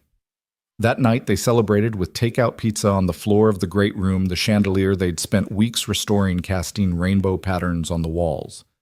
Claire had changed into jeans and one of Ethan's work shirts, her CEO persona packed away with the suit. I need to tell you something, she said as Lily dozed against her shoulder. About that night, the flood. You don't have to. I do. I wasn't just checking on the community center. I was running away. Ethan waited, sensing this was important. There was a man, someone the board wanted me to marry. Good for the company image, they said. 2 powerful families joining forces. I'd been going along with it because why not? It's not like I had anything else. She stroked Lily's hair absently. That night he proposed, in front of everyone at this charity gala. Cameras, reporters, the whole production. And I stood there looking at this ring that cost more than most people's houses, and I realized I'd rather die than live that life. So you ran. I ran, got in my car and drove no plan, no destination. The community center was an excuse. I just needed to be anywhere else. She looked at him. The flood seemed like divine intervention at first, a way out, until I was actually drowning, and then I saw your face through the water, and I wanted to live. Not just survive, but actually live. She shifted to face him fully. You didn't just pull me from that car, Ethan. You pulled me into life. He kissed her, then careful not to wake Lily. When they pulled apart, Claire was crying again, but they were good tears, cleansing tears. I love you, she whispered. I know it's fast, I know it's complicated, but I love you too, he said simply. Sarah always said I'd know when it was right, that it would feel like coming home. Does it? He looked around the partially restored room at his daughter sleeping peacefully against Claire's shoulder at this woman who'd crashed into their lives in the most literal way possible. Yeah, it does. The weeks that followed were a blur of activity. Without the company demanding her attention, Claire threw herself completely into the restoration. She learned to use a table saw to match historical paint colors to repair the intricate plasterwork. Her hands, once manicured to perfection, became calloused and strong. The house transformed under their combined efforts. The ballroom regained its former glory. The library filled with books, a mix of classics Claire ordered by the box load, and Lily's growing collection of fairy tales. The kitchen became a functioning heart of the home, though Claire's cooking skills remained questionable at best. I can negotiate billion-dollar deals, but I can't make a proper omelet, she lamented one Sunday morning after another culinary disaster. Everyone has their talents, Ethan said diplomatically, scraping the burned eggs into the trash. Yours is everything, apparently, she said, watching him effortlessly whip up breakfast. Not everything. I can't run a company. Neither can I, apparently. You ran it for 8 years. You built something from nothing. And then I walked away. No, he corrected. You chose something better. She smiled at that, then her expression grew serious. Speaking of choosing, Lily's birthday is next month. I know. Lily would be 7. Another milestone Sarah would miss. I'd like to do something special. Here, if that's okay. Invite our whole class, have a real party. You don't have to. I want to. I never had birthday parties as a kid. Boarding school didn't really do individual celebrations. I want her to have everything I didn't. She already does, Ethan said softly. She has people who love her. She deserves more than that. She deserves magic. And magic is what Claire delivered. On Lily's 7th birthday, the estate was transformed into a fairy tale kingdom. She'd hired performers, created an elaborate treasure hunt through the gardens, even managed to locate a portable carousel. The children from Lily's class ran wild through the grounds, their laughter echoing off the old walls. This is too much, Ethan protested, watching a professional face painter turn his daughter into a butterfly. Nothing's too much for her, Claire said. Or for you. The party was in full swing when unexpected guests arrived. Margaret Davies appeared first, bearing an enormous wrapped gift followed by several familiar faces from the shelter that night. Tom and Marcus from the construction crew. Mrs. Patterson, the bus driver Ethan had rescued with the children who'd been on the bus. How did you all know? Ethan asked, overwhelmed.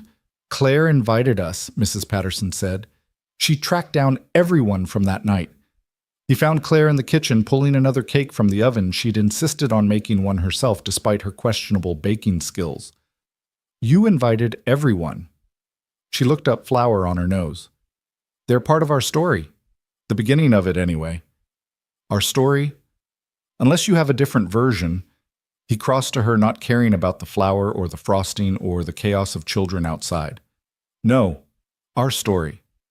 I like the sound of that. Good. Because I have a proposition. Another business deal. The most important one. She set down the spatula, suddenly serious. Move in. You and Lily. Not just staying over sometimes, but really move in. Make this your home too. Claire, I know it's a big step. I know we've only been together a few months, but Ethan, I've made million-dollar decisions with less certainty than I feel about this. About us. What about Lily?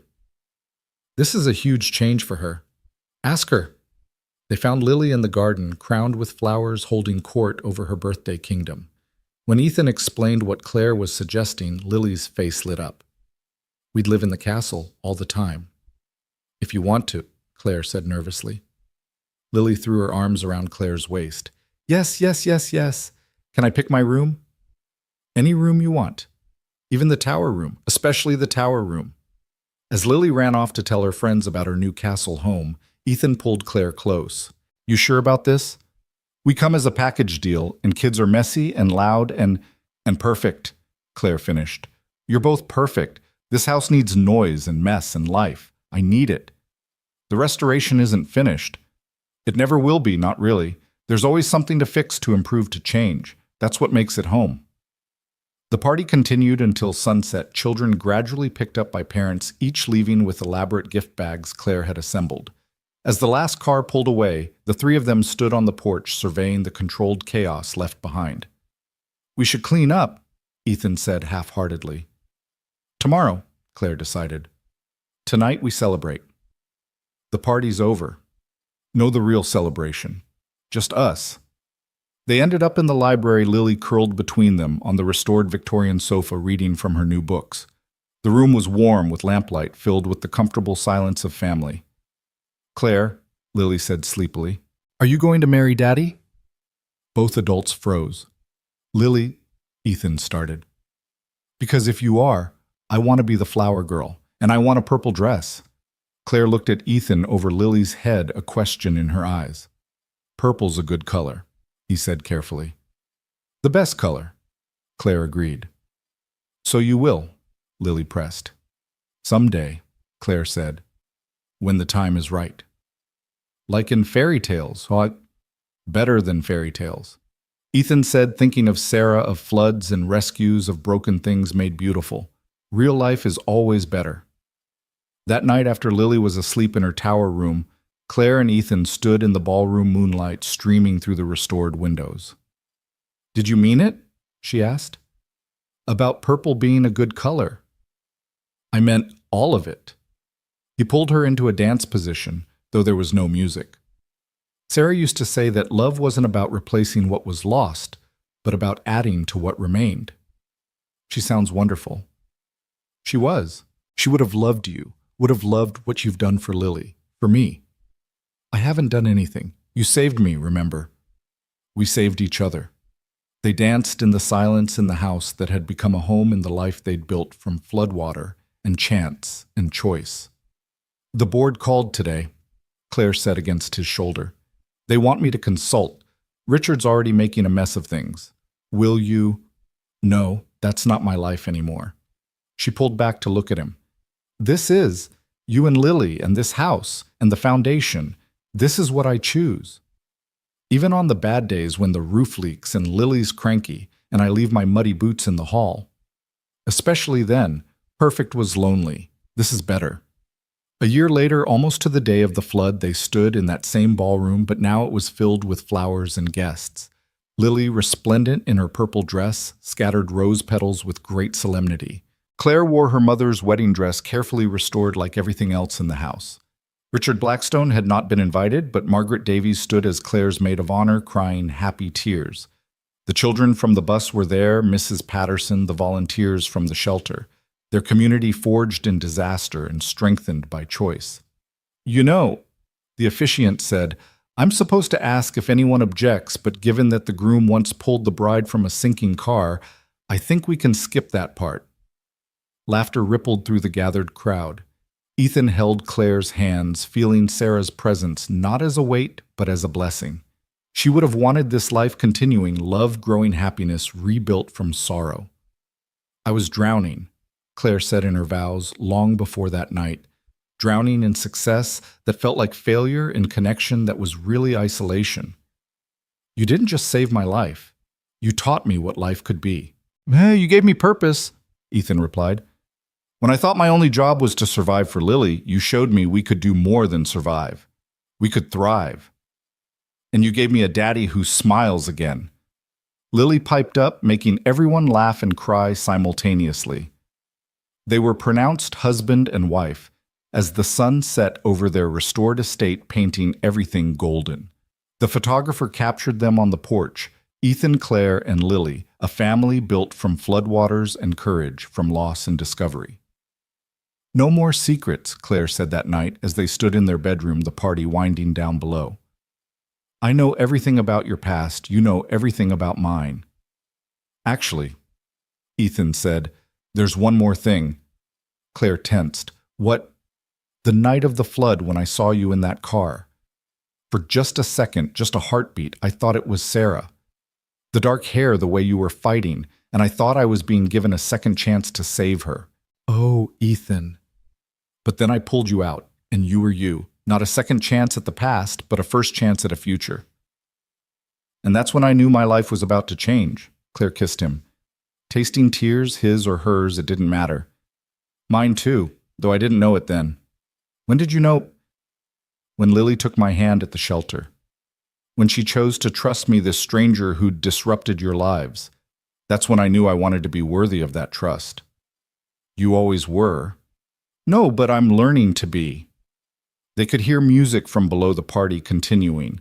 Their house, their home, filled with life and laughter. Tomorrow there would be work to do. The foundation to establish the never-ending restoration projects, the beautiful complications of a blended family. But tonight, they had this: each other, their daughter, their home. A life salvaged from disaster and rebuilt with love. "Come on," Claire said, pulling him toward the door. "Let's go dance at our own wedding." As they descended the stairs, Lily met them at the bottom, her purple dress twirling as she spun. "Are you happy?" she asked them both. "So happy," Claire said, scooping her up. "Good," Lily said decisively. "Mommy would be happy too. She told me in a dream that she sent Claire to us." Ethan and Claire exchanged glances over her head, choosing to believe in the magic of a child's dream, in the mystery of how tragedy could lead to joy. They entered the ballroom together, a family forged by flood and held together by choice, by love, by the everyday miracle of people saving each other. The band struck up a new song, and Ethan recognized it immediately, the melody Sarah used to hum while cooking, the one Lily had been singing that night in the truck. Claire couldn't have known, but somehow, impossibly, she was humming along. "How do you know this song?" he asked. "I don't know," she said, looking puzzled. "It just feels familiar, like coming home." And maybe that was the real miracle, not the dramatic rescue from the flood, but this finding home in unexpected places, in unexpected people. Building something beautiful from broken pieces. Learning that sometimes the best things in life came not from what you planned, but from what you never saw coming. They danced, the three of them, in their restored ballroom, in their rebuilt life, in the continuing story that had begun with water and terror and a single father's desperate courage. Outside night fell soft and peaceful over their estate, no storms on the horizon, just the quiet promise of tomorrow and all the tomorrows after that. The morning after their wedding dawned crisp and bright autumn, painting the estate grounds in shades of gold and crimson. Claire woke to find Ethan already up, standing by the window in their bedroom, watching something outside. She moved beside him, wrapping her arms around his waist from behind. "What are you looking at?" "Lily," he said softly. "She's in the garden talking to the koi." Indeed, their daughter and Claire's heart swelled at thinking of Lily, as theirs was kneeling by the restored pond, apparently having a serious conversation with the fish. "She does that when she's thinking about something important," Ethan explained. "Sarah used to say fish were good listeners because they never interrupt." "What do you think she's thinking about?" "The wedding, maybe, or the changes coming. She processes things in her own time, in her own way." Claire watched the little girl scatter food across the water's surface. "Should we be worried?" "No. She'll come to us when she's ready." They were eating breakfast on the terrace when Lily finally joined them, her expression unusually serious for a 7-year-old. "I've been thinking," she announced, climbing into her chair. "About what, sweetheart?" Ethan asked. "About Claire being my mom now." Claire's coffee cup rattled against the saucer as she set it down. "Lily, I would never try to replace—" "I know," Lily interrupted. "You can't replace Mommy, She's in heaven and in our hearts and in the stories Daddy tells. But you're here and you love us and you make Daddy laugh again." "All true," Ethan said carefully. "So I was thinking," Lily continued, her small face scrunched in concentration, "what if I had two moms, one in heaven and one here? Is that allowed?" Claire felt tears threatening. "Oh, sweetheart, that's absolutely allowed. And can I call you Mom? Not all the time because sometimes you're still Claire, but when I want to, I would be honored." Claire managed through the tightness in her throat. Lily nodded, satisfied with this resolution. "Good. Can I have pancakes now, the not burned kind?" Ethan laughed, the sound rich with relief and joy. "I'll make them. Claire's cooking hasn't improved just because we got married." "Mom's cooking," Lily corrected, trying out the word. "Mom can't cook." The simple sentence hit Claire like a physical force. Mom. She was someone's mom now. Not by birth, but by choice, by love, by the strange alchemy that had transformed a near drowning into a family.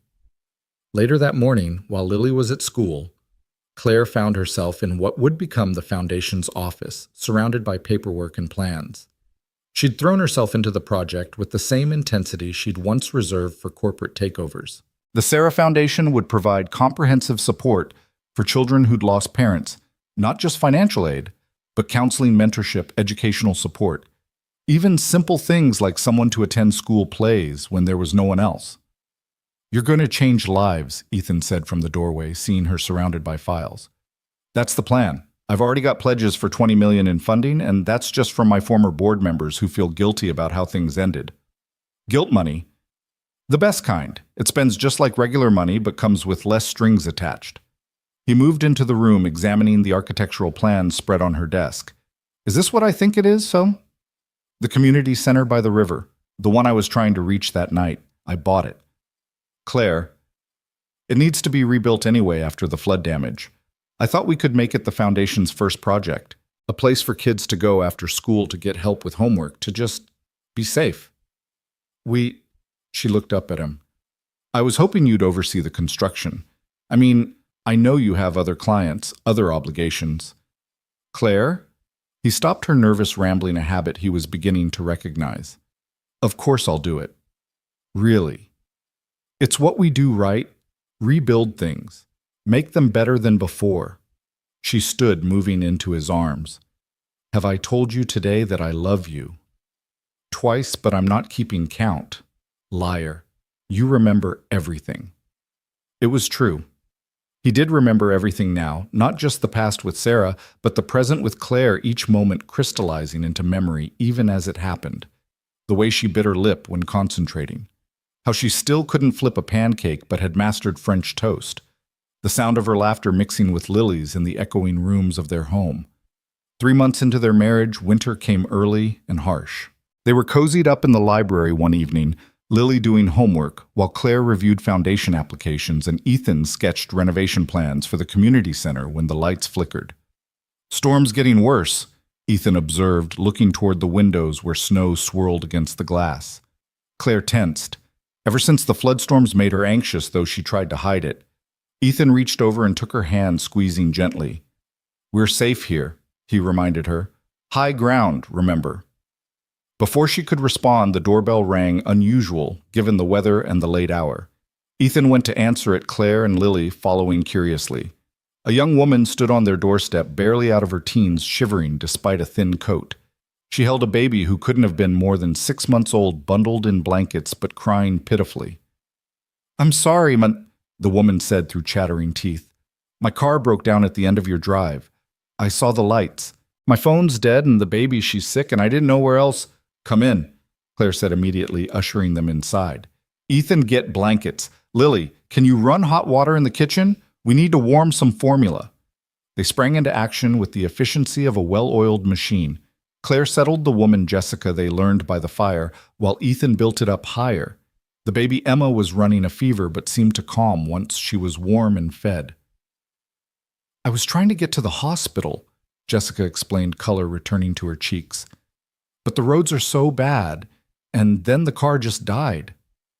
"The main road's probably closed by now anyway." Ethan said, having checked his phone. But Claire's right. We need to get Emma's fever down. Claire was already on her phone with a pediatrician friend getting instructions. Lily, meanwhile, had appointed herself assistant baby soother, making faces that actually drew weak smiles from the sick infant. She likes you, Jessica said to Lily, surprised. I'm good with babies, Lily said matter-of-factly. I'm practicing for when I'm a big sister. The adults exchanged glances over her head.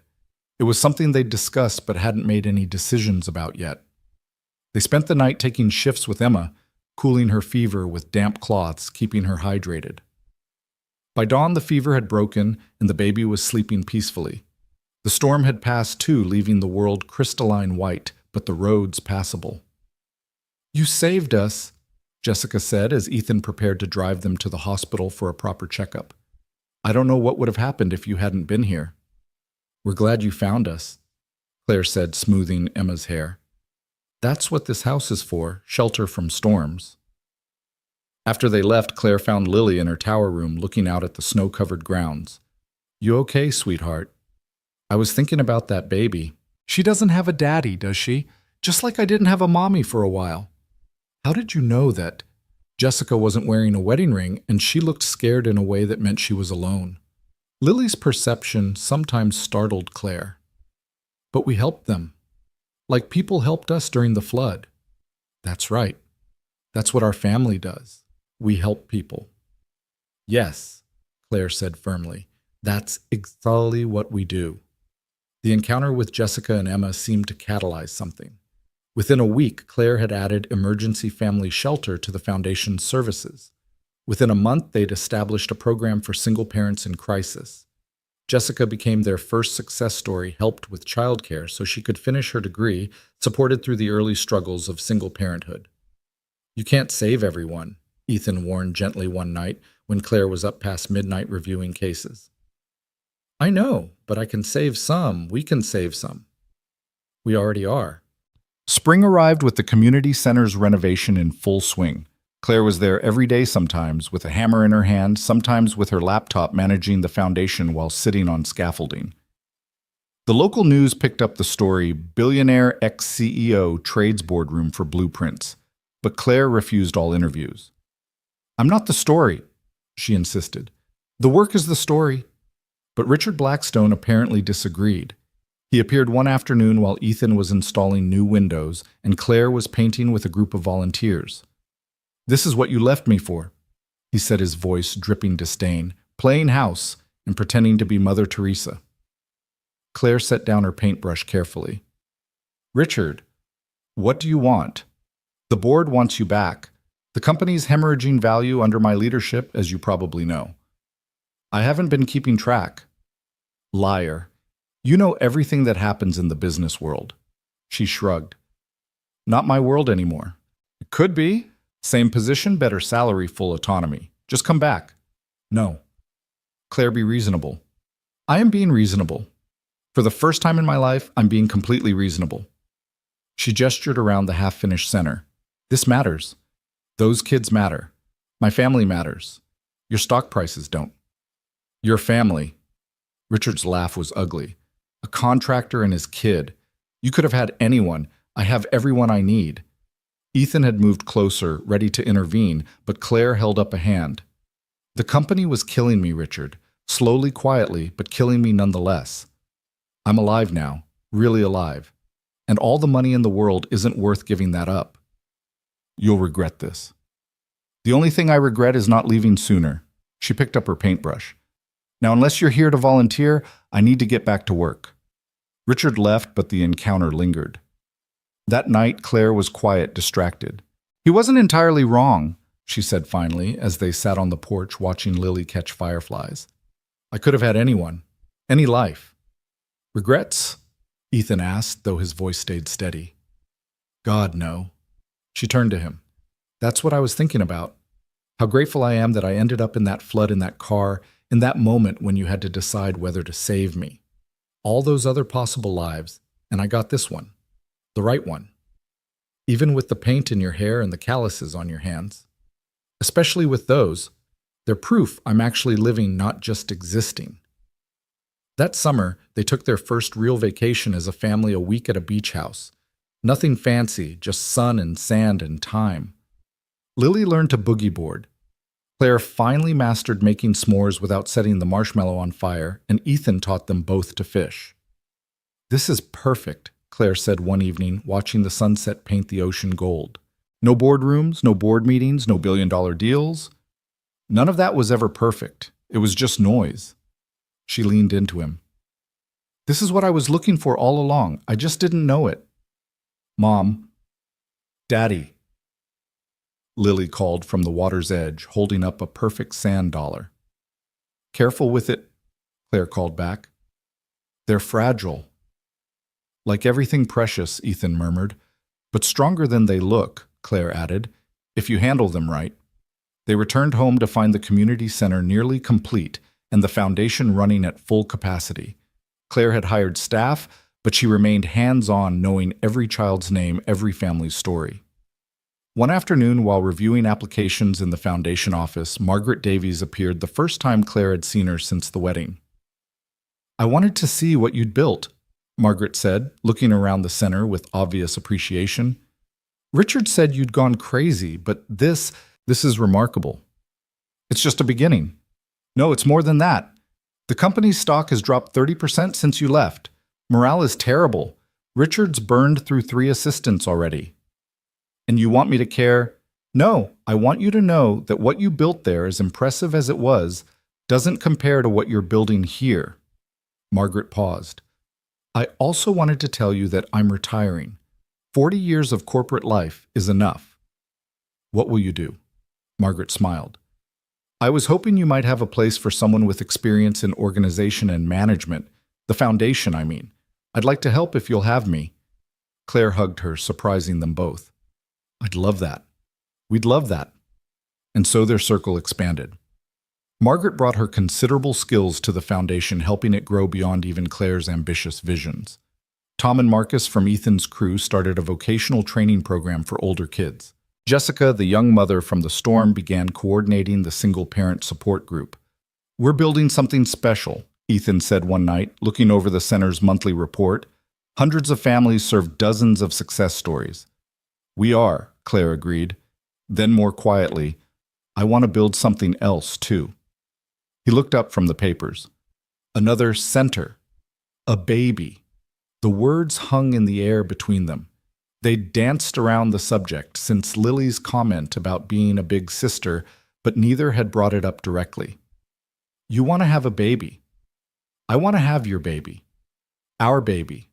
A little piece of you and me growing up with Lily in this house we've made a home." "Claire, I know it's complicated. I know we haven't been married long, but Ethan, I'm 36. If we're going to do this—" He kissed her, stopping the nervous flow of words. "Yes. Yes. Yes to a baby. Yes to expanding our family. Yes to whatever comes next as long as we face it together." She was crying and laughing simultaneously. "Really? Lily will be thrilled. She's been leaving not-so-subtle hints. Yesterday she asked if babies come from Amazon because you can get everything else there. What did you tell her? That some things can't be bought, only made with love. That's beautiful. That's also when she asked if we had enough love to make a baby, and I told her we had enough love to make a dozen babies. A dozen might be ambitious. Let's start with one and see how it goes." They told Lily the next morning over breakfast proper pancakes that Ethan made, while Claire managed not to burn the bacon. "We want to talk to you about something important," Ethan began. "You're having a baby," Lily said matter-of-factly, not looking up from her coloring. "How did you—" "You've been acting weird and happy. Plus, Mom's been looking at baby stuff on her computer when she thinks I'm not watching." Claire laughed. "Nothing gets past you, does it?" "Nope. So when do I get to be a big sister?" "Well, we have to make the baby first," Ethan said carefully. "So get started," Lily said with a dramatic sigh. "I'm not getting any younger." The adults dissolved into laughter, but Lily's pragmatic acceptance was exactly what they needed. The journey toward expanding their family began with hope and determination, though the path would prove more challenging than anticipated. Months passed. The The community center officially opened with a celebration that brought the whole neighborhood together. The foundation expanded to 3 more cities. The house renovation was finally officially complete, though Claire kept finding small projects to improve. But no baby came. These things take time, the doctor assured them after 6 months of trying. You're both healthy. Keep trying. Reduce stress. Reduce stress? Claire said wryly on the drive home. Has she met us? We're not stressed, Ethan protested. You're rebuilding half the neighborhood. I'm running a foundation. We're raising Lily. Okay, we're a little stressed, but it was more than stress. After a year, they started fertility treatments. Claire approached it like she'd once approached business deals, researching everything, optimizing everything, controlling what could be controlled. You can't manage your way to a baby, Ethan said gently one night, finding her surrounded by fertility books and charts. I managed my way to a billion-dollar company. This is different. I know. She closed the books defeated. I want this so much. For us, for Lily. I want to give you another child. You've already given me everything. If it happens, wonderful. If not, we're still complete. But Claire couldn't let it go. The treatments intensified hope, rising and falling with each cycle. Lily, perceptive as always, noticed the strain. If you can't make a baby, we could get one that needs a home, she suggested one day. Like how you needed a home after the flood, Mom. Claire and Ethan exchanged glances. Adoption. They'd discussed it briefly, but hadn't seriously considered it. Would you be okay with that? Claire asked. A baby that didn't grow in my tummy but came to us another way. Love makes a family, not tummies, Lily said with 7-year-old wisdom. You taught me that. That night they talked seriously about adoption for the first time. There are so many children who need families, Claire said. We see it every day at the foundation. It wouldn't be a consolation prize, Ethan asked. Not since we can't have our own. No, it would be choosing to love a child who needs us, like you chose to love me when I needed you. The decision once made felt right in a way the fertility treatments never had. They began the adoption process, which was its own kind of challenge: home studies, interviews, endless paperwork. It's harder than the Singapore acquisition, Claire muttered one night, surrounded by forms. But worth it, Ethan reminded her. Worth everything. 6 months into the adoption process, they got the call. A birth mother had chosen them. A teenage girl named Amy, alone and scared, had read their profile, and something had clicked. They met her at a coffee shop near the hospital. She was 17, pretty in a fragile way, with eyes that had seen too much. Tell me about your family, Amy said without preamble. So they did. Claire talked about the flood, the rescue, the unexpected love that bloomed from disaster. Ethan described their home, the foundation, the life they'd built. Lily, who'd insisted on coming, told Amy about her tower room and the koi pond and how she'd teach the baby everything about being happy. You are rich, Amy asked Claire. I still am financially, but now I'm rich in ways that matter more. And you really want this baby. It's not just charity. We want this baby like flowers want rain, Lily said seriously. That's what Daddy says about wanting things really bad. Amy smiled for the first time. I want to finish school, become a teacher. I can't do that with a baby, but I want the baby to have everything I can't give. We can help with school too, Claire offered. The foundation has programs. No. Amy was firm. I don't want to owe you. I just want to know the baby will be loved. More than loved, Ethan said. Treasured. Amy chose them. The next 2 months passed in a blur of preparation. They converted the nursery Claire had stood in that first day at the house, painting it soft yellow, filling it with carefully chosen furniture and toys. You're nesting, Ethan teased, finding Claire rearranging the nursery for the 5th time. I'm preparing. There's a difference. You've alphabetized the baby books. They needed organization. He pulled her into his arms. The baby won't care if the books are alphabetized. But I care. I need to do something. I feel so helpless. You're not helpless. You're waiting. We're waiting. Together. The call came at 3 a.m. on a Tuesday. Amy was in labor. They drove to the hospital in the pre-dawn darkness. Lily asleep in the back seat, wrapped in her favorite blanket. This is it, Claire whispered, her hand tight in Ethan's. This is it, he agreed.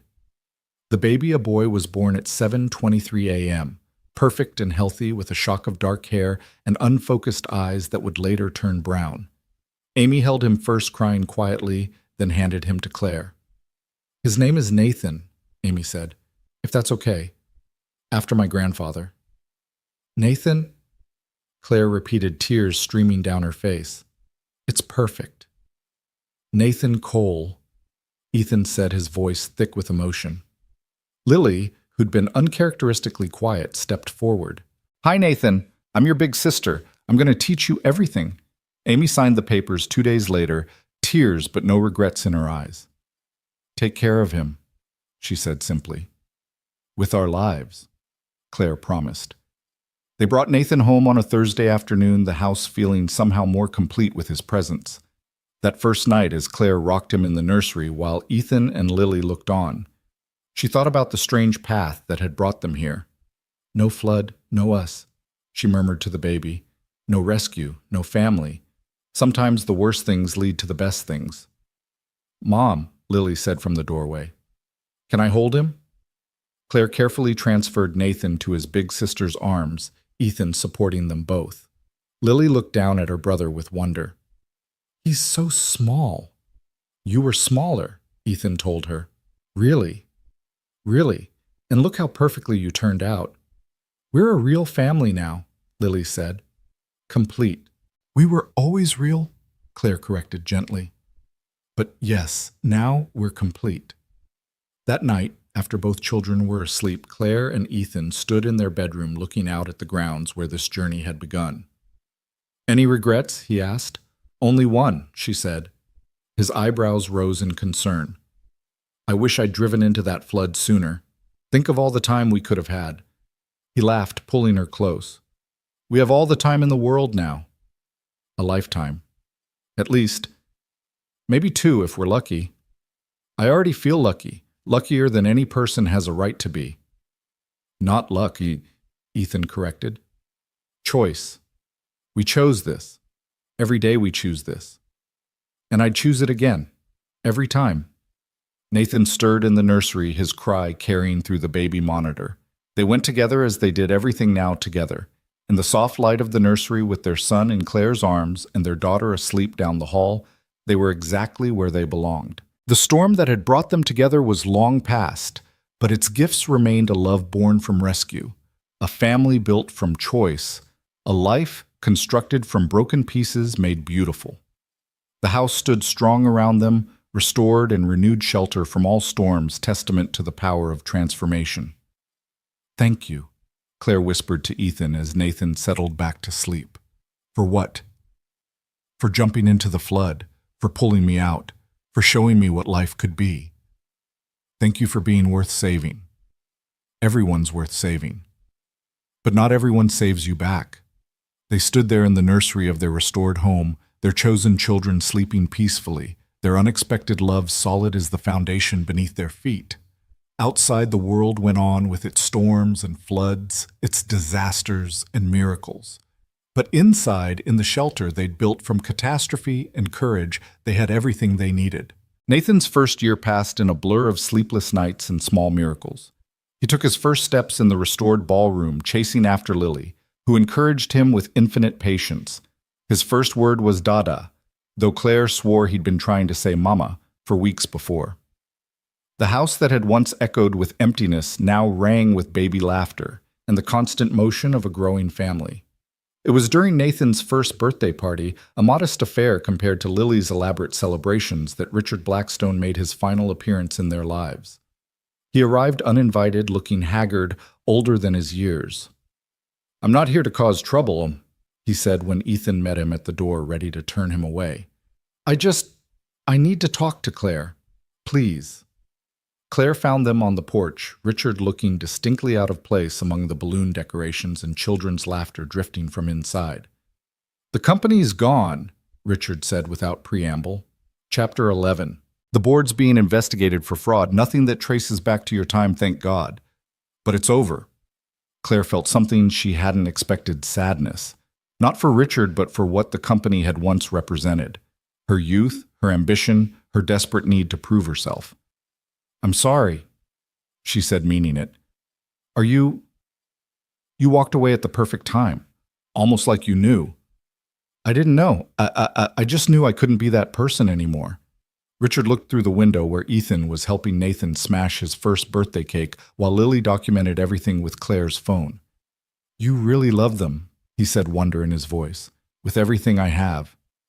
I've been married 4 times, never felt what I see on your face right now." He straightened his expensive suit, preparing to leave. "The investigators will probably contact you about the company's practices in the last year. I'll tell them the truth, that I wasn't involved after I left. That's all I can ask." He paused at the steps. "You saved yourself, Claire. I used to think you were weak for leaving. Now I realize you were the only one strong enough to get out." After he left, Claire returned to the party, scooping Nathan up despite his cake-covered hands. He patted her face with sticky fingers, babbling happily. "Everything okay?" Ethan asked quietly. "Everything's perfect," she said, and meant it. The investigation that followed was thorough but brief for Claire. She'd kept meticulous records, and her departure had been clean. Margaret, who'd become indispensable at the foundation, helped navigate the legal requirements. Within 6 months, it was over. The company Claire had built was dissolved, its assets sold off, its legacy reduced to a cautionary tale in business journals. "Do you miss it?" Ethan asked one evening as they watched the news coverage of the final auction. "I miss who I thought I was when I ran it. The confidence, the power. But that was never real confidence. Real confidence is Nathan taking his first steps. It's Lily reading at 3 grades above her level. It's you trusting me to help with the contractor business, even though I still can't properly use a level. You're getting better with the level. Liar." But she smiled, leaning into him. "I'm exactly where I belong." The foundation, meanwhile, flourished. They opened centers in 6 more cities, each one a beacon for families in crisis. Claire insisted on visiting each one personally, bringing the children when possible. Lily had become an unofficial ambassador, telling her story to donors, explaining how a flood had brought her family together. It was at one such event, a fundraiser in Chicago, that Claire received unexpected news. A lawyer approached her during the cocktail hour, an envelope in his hand. "Miss Donovan, excuse me, Mrs. Cole. I represent the estate of Harold Ashford." The name was vaguely familiar. An old business contact, someone from the early days of her company. "Harold passed away last month. He left something for you in his will." The envelope contained a letter and a deed. Claire read aloud to Ethan later in their hotel room while the children slept in the adjoining suite. "Dear Claire," the letter began. "You won't remember me, but 20 years ago you gave a desperate young man a chance. I'd been fired from 3 jobs, had a criminal record, and no one would hire me except you. You said everyone deserved a second chance. I've watched your journey from afar, your success, your transformation, your beautiful foundation. I have no family, no one to leave my legacy to, so I leave it to you to continue the work of giving second chances." The deed was for 100 acres in Montana, with a mansion that made their estate look modest. 100 acres, Ethan breathed. What would we even do with that? Claire was already thinking planning. A retreat. For families in the foundation program. A place to heal, to bond, to find themselves again. Like we did in our house, but for others. That's a massive undertaking. Good thing I married a contractor. They flew to Montana the next month to survey the property. It was breathtaking mountains in the distance, a lake on the grounds, the house itself, a masterpiece of log cabin architecture scaled to giant proportions. "It's like our house's bigger brother," Lily observed, making them laugh. "Can we fix it up like home?" she asked. "That's the plan," Claire said. "But this time we're going to let other families help, make it theirs too." The Montana project became a family affair. They spent summers there, Ethan leading construction crews that included families from the foundation program, teaching skills, building confidence, along with walls. Claire managed the logistics while chasing after Nathan, who seemed determined to explore every dangerous corner of the construction site. "He's going to be a contractor like his daddy," Lily declared, pulling her brother away from a pile of lumber for the 5th time. "Or a CEO like his mom," Ethan countered. "Why not both?" Claire suggested. "Build companies and buildings." It took 2 years to complete the Montana retreat. By then, Nathan was 3, talking nonstop, his favorite word being why. Lily was 11, all gangly limbs and growing wisdom, already showing signs of the remarkable woman she'd become. The retreat's opening was celebrated with families from all their foundation centers, gathering for a week of healing and hope. Claire watched children who'd lost parents playing with those who'd been orphaned, saw single mothers supporting each other, witnessed the magic of shared understanding. "You did this," Ethan said, finding her crying happy tears by the lake. "We did this. None of it exists without that night, without you jumping in." "I've been thinking about that night," he said, "about what would have happened if I'd been 30 seconds later, if I'd hesitated." "But you didn't." "No, but Claire, I almost did. For just a moment, thinking of Lily, I almost drove past." She turned to him, surprised by this revelation after all these years. "What changed your mind?" "Sarah's voice, not literally, but in my memory, telling me to be brave, telling me that saving someone else might save me too." He paused. "I think she knew. Somehow I think she knew I'd need you, that Lily would need you, and that I'd need both of you." They stood by the lake, watching their children play with others, their family having grown beyond blood to encompass everyone they'd touched. The retreat was full of laughter and healing, of second chances and new beginnings. But life as they'd learned didn't follow predictable patterns. The call came on a Tuesday afternoon. Claire was in the foundation office when Margaret knocked her face grave. "There's been an accident at the Chicago Center construction site. Ethan," Claire's world tilted. "Is he? He's alive? But Claire, it's serious. A beam fell. He's in surgery." The flight to Chicago was the longest 3 hours of Claire's life. Lily held Nathan, keeping him distracted with stories, while Claire stared out the window, praying to a God she'd never been sure she believed in until now.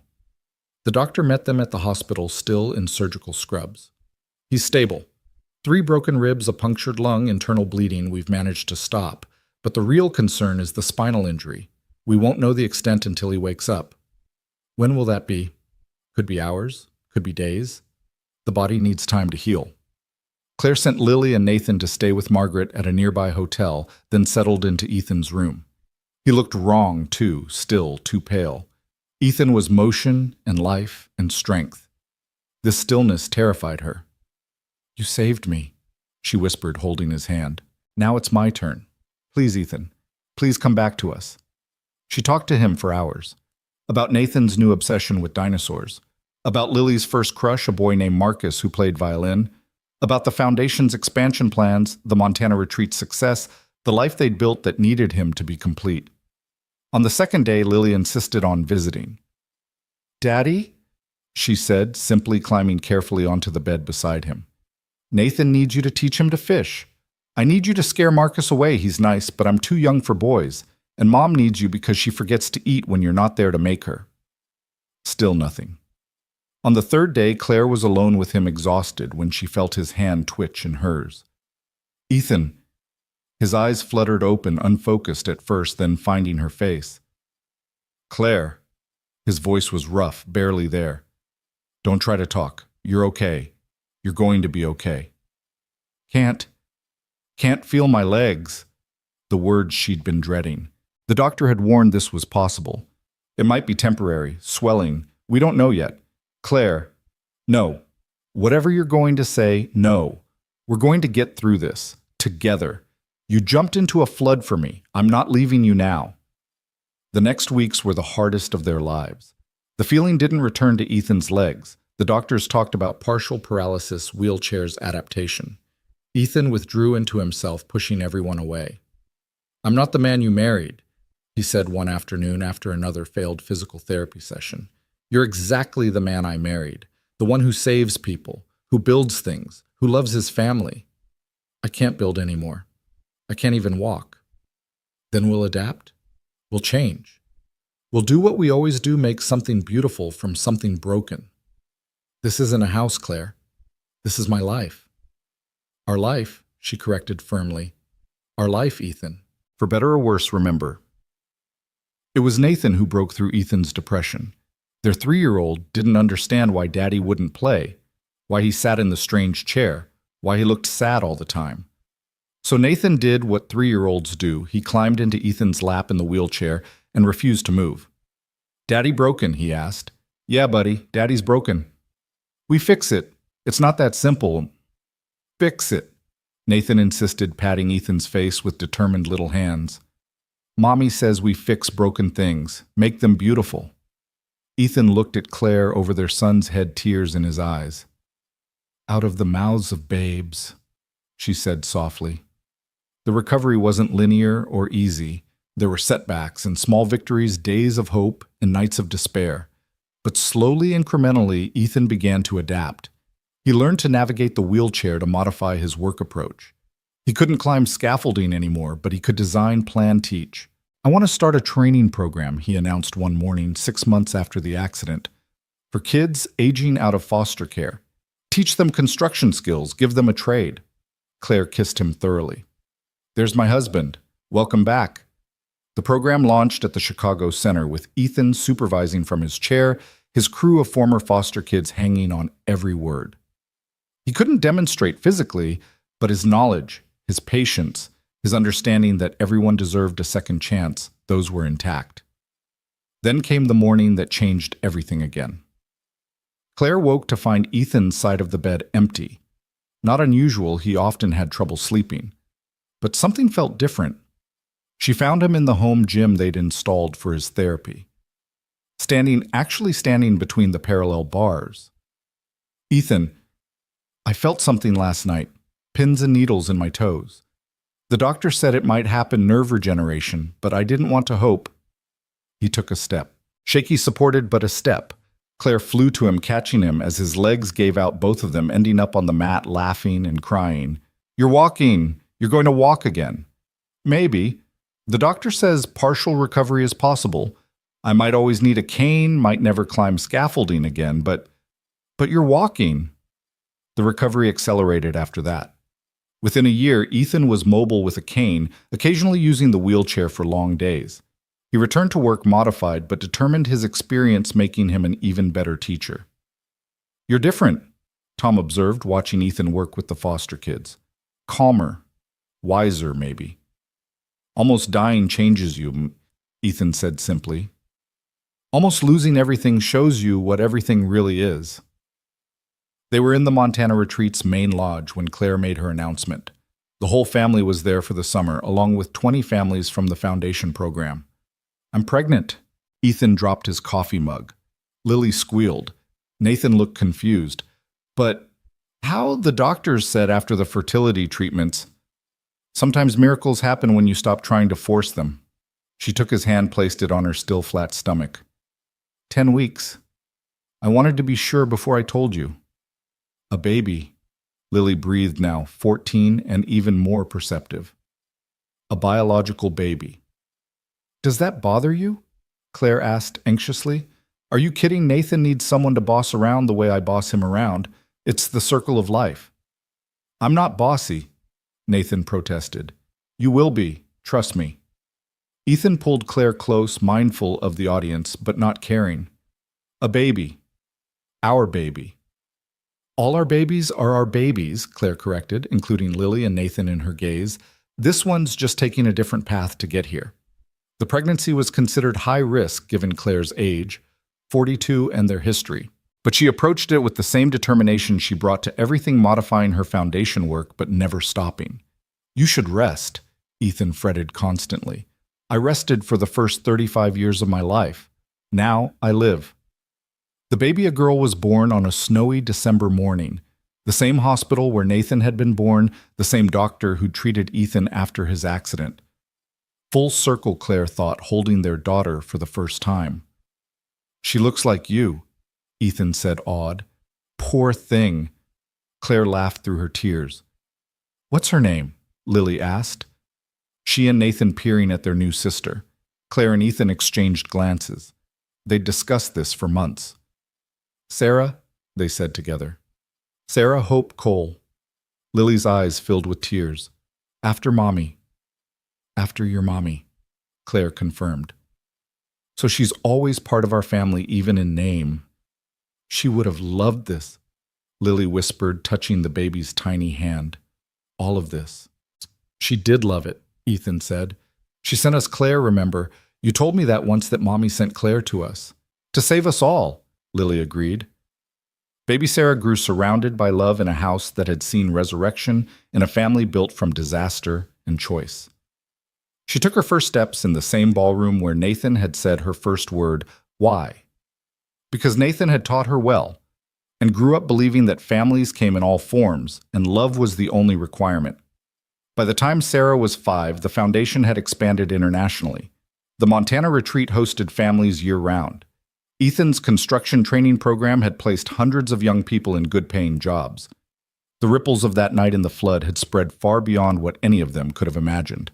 It was Lily home from college for Thanksgiving who put it in perspective. They were all gathered in the library, their library, where so much of their story had unfolded when she raised her glass of cider. To the flood, she said, surprising everyone. To the flood, Claire questioned. Without it, Dad never saves Mom. Mom never finds us. Nathan doesn't join our family. Sarah doesn't exist. The foundation never helps thousands of families. Sometimes the worst things that happen to us are actually the best things in disguise. To the flood, they echoed, understanding. That night, after the children were asleep, even Lily, who would always be one of their children, Claire and Ethan stood in their bedroom looking out at the grounds where their journey had begun so many years ago. Any regrets? She asked their old question. Only one. What? That we can't do it all over again. Experience it fresh. The rescue, the restoration, the falling in love. But we get to experience what comes next. Lily's graduation, her career probably, her wedding someday. Nathan growing up finding his path. Sarah's everything, all her firsts are still ahead. And us. Claire turned in his arms. We get to grow old together. In this house we rebuilt. With the family we chose and the family that chose us. We get to see the foundation's work continue, the centers multiply, the lives change. We get to wake up every morning knowing we saved each other. You make it sound so simple. It is simple. Not easy, but simple. We chose love over fear, hope over despair, together over alone. Every time. Every single time. A cry from Sarah's room interrupted them. Their youngest had been having nightmares lately, dreams of water and being lost. They went to her together, Ethan moving carefully with his cane, Claire matching his pace. Mommy, Daddy, the water was coming, Sarah whimpered. It's okay, sweetheart, Claire soothed, gathering her up. We're here. Tell me the story, Sarah demanded, about the water. So they told it again, the story their children never tired of hearing. How Daddy saved Mommy from a flood. How that rescue led to restoration not just of a house, but of lives. How families could be built from tragedy and love could grow from loss. And they lived happily ever after, Sarah asked sleepily. They lived, Ethan corrected gently, with all the mess and beauty that comes with living, which is so much better than happily ever after. Why? Sarah asked her favorite question. Because it's real, Claire answered. Because it's chosen every day. Because it's ours. Sarah settled back to sleep, secure in the knowledge that whatever waters might rise, her parents would face them together. In the quiet of the night, in the house that had sheltered so many, Claire and Ethan held each other and their daughter, grateful for floods and rescues for broken things, made beautiful for the courage to jump in when everything logical said to stay safe on shore. Tomorrow would bring new challenges. The foundation faced funding issues. Nathan was struggling in school. Lily was considering a career change that would take her far from home. Ethan's mobility remained a daily battle. Claire juggled too much and rested too little. But tonight, in this moment, they had everything that mattered. Each other, their children, their purpose, their home. I love you, Claire whispered into the darkness. I love you too, Ethan replied. Thank you for being worth saving. Thank you for being brave enough to try. Outside, rain began to fall gentle this time, nourishing rather than destroying. Inside, the Cole family slept peacefully, protected by walls rebuilt with love, sheltered by a foundation stronger than any storm. The charity gala was held at their estate the following spring, the grounds transformed with tents and lights. Hundreds of people gathered to celebrate the foundation's 10th anniversary. Claire stood at the podium looking out at the crowd, donors, families they'd helped, volunteers who'd become friends. 10 years ago, she began. My husband pulled me from a sinking car. He saved my life. What he didn't know was that I would save his right back. What neither of us knew was that together we would save so many others. She talked about the foundation's work, the thousands of families served, the futures restored. But she also talked about the personal, about Lily, now working on her master's in social work, about Nathan, who'd started his own YouTube channel, teaching kids to build things, about Sarah, who at 5 had already decided she would be a doctor who fixed broken people. We don't just restore buildings, Claire concluded. We restore hope. We restore families. We restore the belief that the worst moments of our lives can become the foundations for our best. The applause was thunderous. Ethan made his way to the stage, still using his cane, but walking strongly. They stood together looking out at what they'd built from one terrible night and one desperate rescue. None of this would exist without you, Claire murmured. None of it would exist without us, he corrected. As the gala continued around them, they slipped away to the library, their sanctuary. The shelves were full now, not just of books, but of photo albums, children's artwork, memories layered like sediment. Remember when this room was empty? Claire asked. I remember when you were empty, Ethan said gently. Successful, but hollow. And you were broken. Functioning, but not living. Look at us now. They stood at the window watching their guests mingle in the gardens. Lily was talking animatedly with a young man who looked thoroughly smitten. Nathan was showing a group of kids how to fold origami. Sarah had escaped her babysitter and was dancing alone on the lawn, spinning in circles just for the joy of it. She's going to get dizzy and throw up, Claire observed. Probably. But look how happy she is right now. Worth the risk. Always worth the risk. As if to prove their point, Sarah did indeed spin too much and sat down hard on the grass. But instead of crying, she laughed, throwing her arms wide to embrace the sky.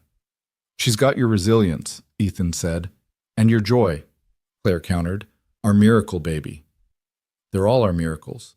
Every child we help, every family we restore, every life we touch. The ripples just keep spreading. Margaret appeared in the doorway. They're asking for you both. Time for the dedication. They returned to find the crowd gathered around something covered by a tarp. Lily stood beside it, beaming. Mom, Dad, she said, her voice carrying across the lawn. The families wanted to do something for your anniversary. All of us who've been touched by your work, your love, your courage. Nathan pulled the tarp away, revealing a bronze sculpture. It depicted a man pulling a woman from stylized waves, but their faces were turned toward each other, hands clasped clearly, saving one another. The plaque at the base read, Sometimes we save each other. Always we choose each other. With gratitude to Ethan and Claire Cole, who taught us that love is the strongest foundation. Claire was crying, not caring who saw. Ethan's arms came around her solid and sure despite his challenges. We did this, he whispered. All of this from one moment of choice. The right choice, she whispered back. Every time. The crowd dispersed eventually. Families heading home, volunteers cleaning up. The Coles gathered in the kitchen, their kitchen where Claire still couldn't cook, but tried anyway, where Ethan had taught all their children to flip pancakes where life happened daily. I'm proud of us, Lily said suddenly. Our weird, beautiful, chosen family. We're not weird, Nathan protested.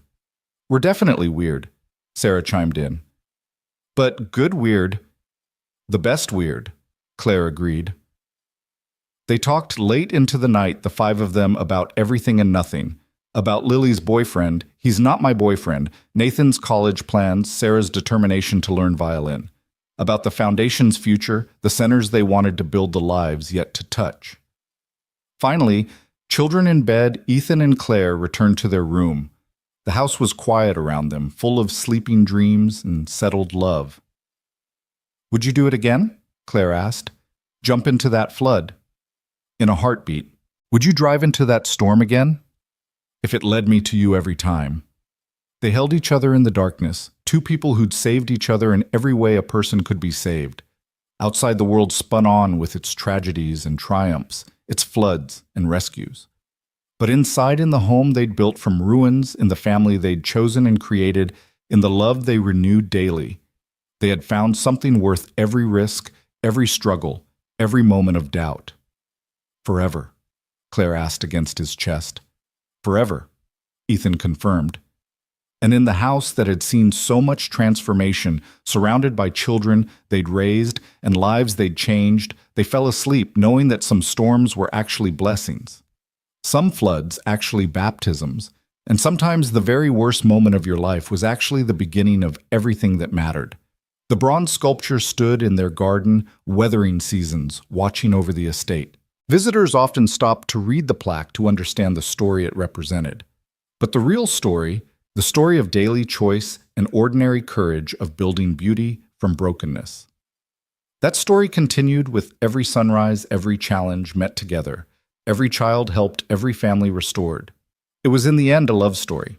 Not the fairy tale kind with perfect endings, but the real kind with scars and struggles and the daily decision to choose each other, save each other over and over again.